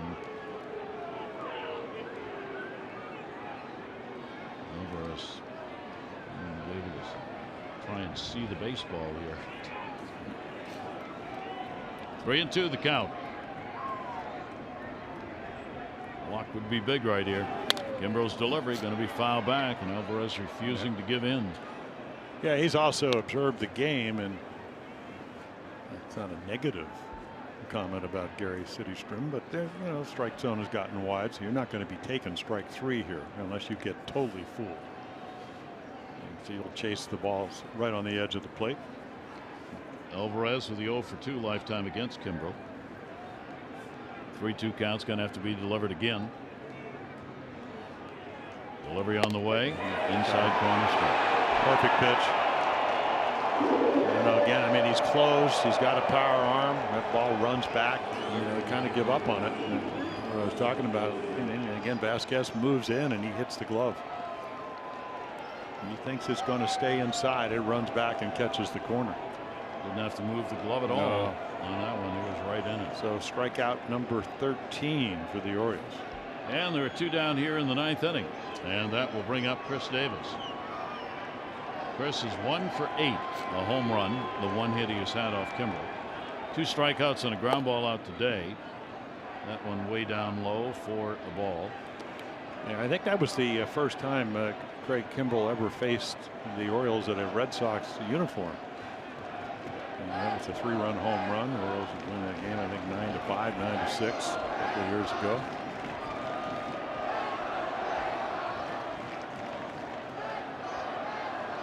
3-1 lead. Delivered to Davis. Down low for a ball. Red Sox announced attendance of 32,499. Nowhere near that, obviously. That's ticket sales. This crowd has hung on to get all of the free hot chocolate they can. Why wouldn't you stay? Well, let me count the ways. And the pitch taken for a strike. Just didn't think so. And the count goes to 2 balls and 1 strike from Kimbrel. They were coming from all over late in the ballgame just for that hot Just chocolate. they heard about it. Showed up.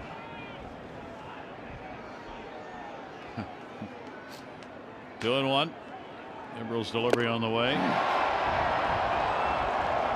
Well, deception, movement. In fact, he's got a breaking ball that he only thrown it once today. That's why he is extremely effective. Embry in line for the win. He will be 2-0 on the year. Bundy would take the loss, be 0-2. And that's exactly the way it's going to end. So Chris Davis is retired. The Orioles go down 1, 2, 3, 15 in a row in saves. 5 in a row this season for Craig Kimbrel.